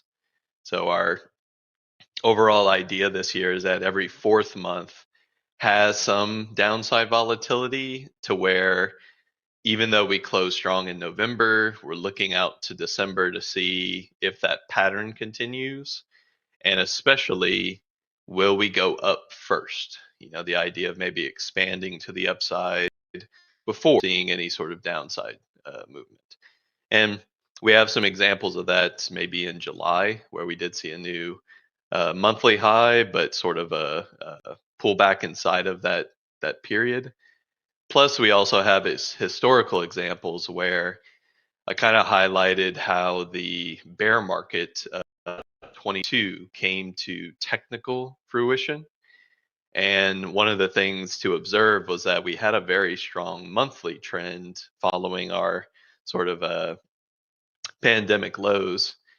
And net, the next 2 months were bullish leading up into the following year. So we didn't really see any additional downside comparative to the close of the October session as opposed to November. But what followed was, of course, a more difficult period for those who were bullish. So all this is to say that every single time we get closure in, let's say, a month or a week or a day or an hour, it offers this insight into what happened and did it continue. Sort of a very general approach to market generated information was, yes, the market sold, or yes, the market bought, but is it continuing? And is it doing so faster, slower, in a struggling way, et cetera, et cetera? We're always trying to gain that information to take new trade, really, and to posture ourselves accordingly. So whether you're looking at it through the lens of the weekly time frame, where you can see the election, I'll say, turnaround, and really the only thing indicative of pullback was getting back on top of some old supports that were inside of this range. I'll show that in just a moment. But our weekly posture is one of a sort of ABCD approach, where you push, pull back, don't lose the initiation bar and the push bar, and then you continue on your advancement. Obviously, we're still looking for a little bit more expansion at this time. Whether you look at a daily chart, where it really just looks like a daily pullback was bought, and I kind of highlight this level. This was our preliminary sort of supply zone that we were using for context. We dropped off into the election, I would say, results. The results came out. That obviously was read as bullish. We pulled back, but that low end was defended, and our weekly trend continued after seeing that sort of corrective pullback wave. So what's really nice about the daily bulls as well, they also have a really good price pattern in the form of a daily bull flag, where even our last dip was also defended somewhere around, I'll say, Tuesday this week. That's kind of our main low on our daily chart for the S&P bulls. And then, of course, if we want to dig into the lowest time frames here that I think are contextually important, the hourly. And the hourly did have this trading range that I can kind of quickly highlight from our November post-election rally. A little bit of distribution and profit taking, some selling. But then when we started to recover, we traded this range one more time. And obviously, observing how they bought the market in sort of a more volatile but still bullish kind of way. Now, obviously, as we exist today, really nothing but clear skies in terms of no, I would say, marked resistance in the overall S&P. But observe some of the levels that were respected. The ones that really stand out to me are these kind of supply low, the high and low of all this range. We did break down, but that breakdown seller did not defend that position. And over time, even though it was a short opportunity, it became what I would view as sort of a weird inverse cup and handle somewhere near the highs, or a cup and handle if you want to ignore just the left shoulder. So net, all of our price patterns are bullish, and no matter which time frame you take it from, it's sort of this high to low approach of saying there really isn't a seller in this market that we can respect right now, because most of the ones that we had observed, even into the November timeframe, have been erased or overwhelmed by the continual buying pressure that we see today. Now, what I like about that from a trading perspective is it kind of puts our bull hat back on. And obviously you could be buying dips every single time we get those sort of oversold or pullback positions. But it also helps us understand that even though we saw some divergence last week, and this was mostly in the form of the NASDAQ, which had not made a new all-time high yet, even though the S&P, the Dow, and the IWM, Russell 2000, the NASDAQ's divergence was actually up today. And one thing you'll notice about today's trade is, one, the NASDAQ is pushing. And from my view, it's actually just running an old range. So we, opened near the support. We pushed all the way to a theoretical resistance of that range. And I've also got a mid-range just in case there was a little bit of stall. But, from this viewpoint and the technicals, we ran a range, and all of that quote unquote divergence was more of a time divergence, where the NASDAQ was lagging and had room to catch up, which actually made it kind of a bullish opportunity today. A lot of that strength is, of course, coming from a bit of a resurgence in both the Mag 7 set of stocks, but I would argue a lot of the actual strength today is semiconductor.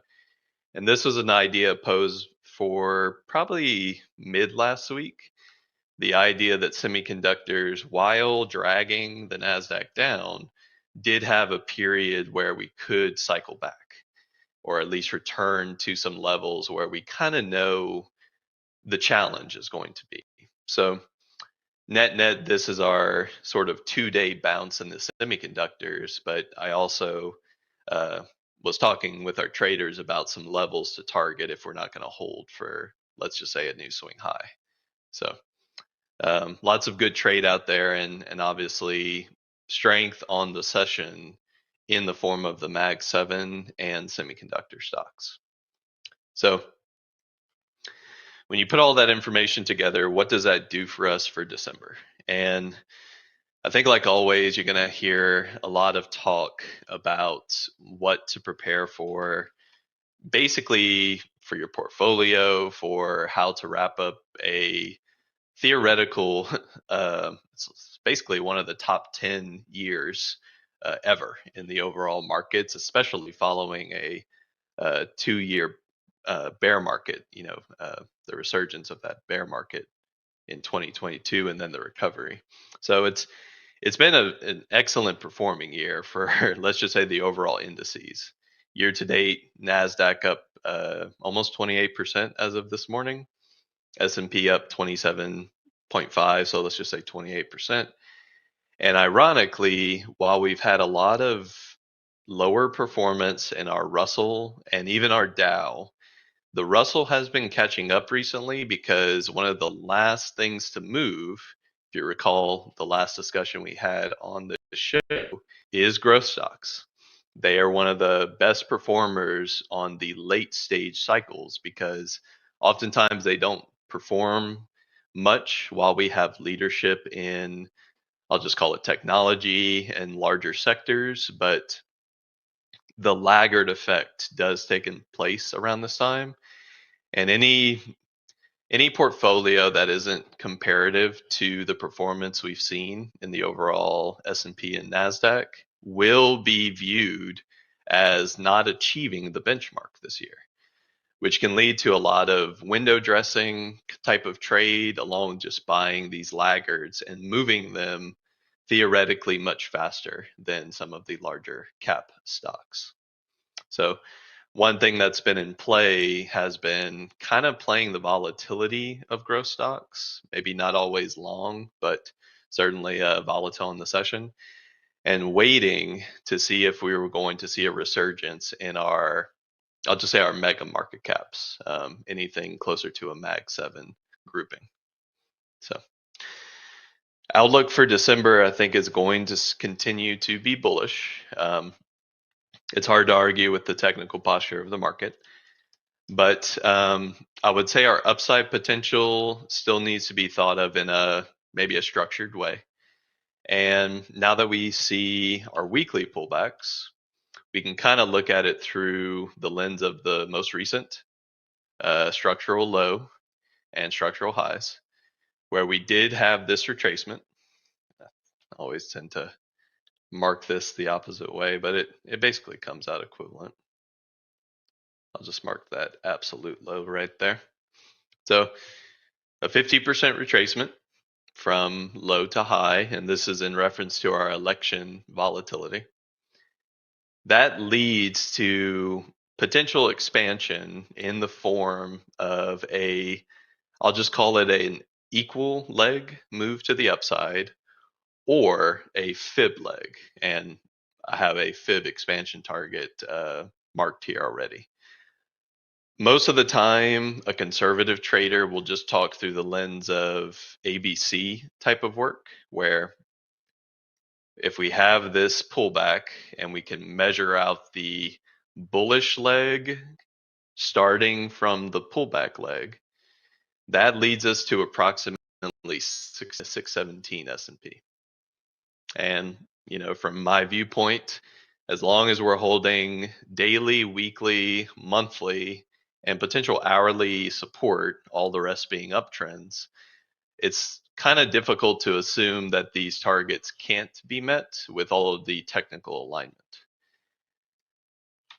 That would, of course, also bring December potentially into 30% performance for the S&P. Because as I mentioned, the S&P is up about 27.5% as of this morning. And that additional, we'll just call it $15 on the SPY should lead us to about 30% performance. Not necessarily for this week. We have some other measurements in the weekly expected move. If you recall that 6,100 is about as high as we're going to shoot for bulls this week. And of course, there's plenty of room for more pullbacks. When you have all time frames in alignment, anything that's going to be coming in price could be defended by a smaller time frame buyer. But net, all of our technical alignment and really just looking out for the finish of the year is indicating bullish. And we have some theoretical additional targets to achieve.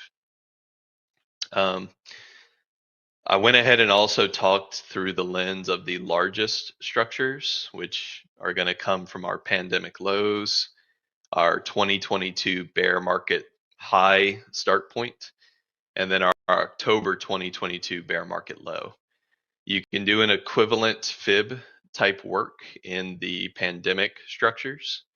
I just showed it on the shorter time frame. I like to leave a little homework for those who are interested. But you can also measure the pandemic leg. And like I said, an ABC approach is ideal because theoretically, if we're measuring from the bear market low, the measured move of this leg has one final piece, and that additional expansion target, along with all the other time frames which are aligned, should be facilitative of an end of year approach, at least to the upside. Now, obviously, as we continue to trade, any disruption on that, especially when it comes to price location or presentation of maybe risk, if we start to see volatility increase and price maybe hesitant to the upside, we can adjust those biases accordingly. But overall, I would argue that sellers right now are definitely on the back foot. They need to be careful with attacking different areas, especially in all-time high breakouts. And more importantly, a lot of the reasons to be bearish post-election have been somewhat engulfed. So at this time, we would need almost a new catalyst to consider a bearish trade for anything more than, let's say, intraday or slightly couple day swing. So that should be a good 20-minute approach to our outlook here. And I'm kind of looking across the chat room and YouTube for any questions, but our intraday trade continues to be, I would say, chocked full of opportunities. Traders are finding unique opportunities pretty much everywhere. So overall, our intraday traders plus our maybe like morning thesis traders, I think the NASDAQ was kind of the clear example. Moving from a low to a high is just an ideal morning trade, and I'm back a little bit more right now, but we do have that mid-range support to consider. So just seeing if there's any questions. Otherwise, that's pretty much all I got.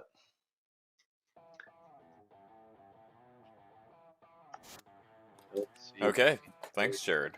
Main chat, yeah. I think our main chat is in YouTube chat. Y'all are good, so I assume everybody's having a great period. Y'all trade safe. Like and subscribe if you like the content, as always, and I'll see y'all next week. So have a great trading week.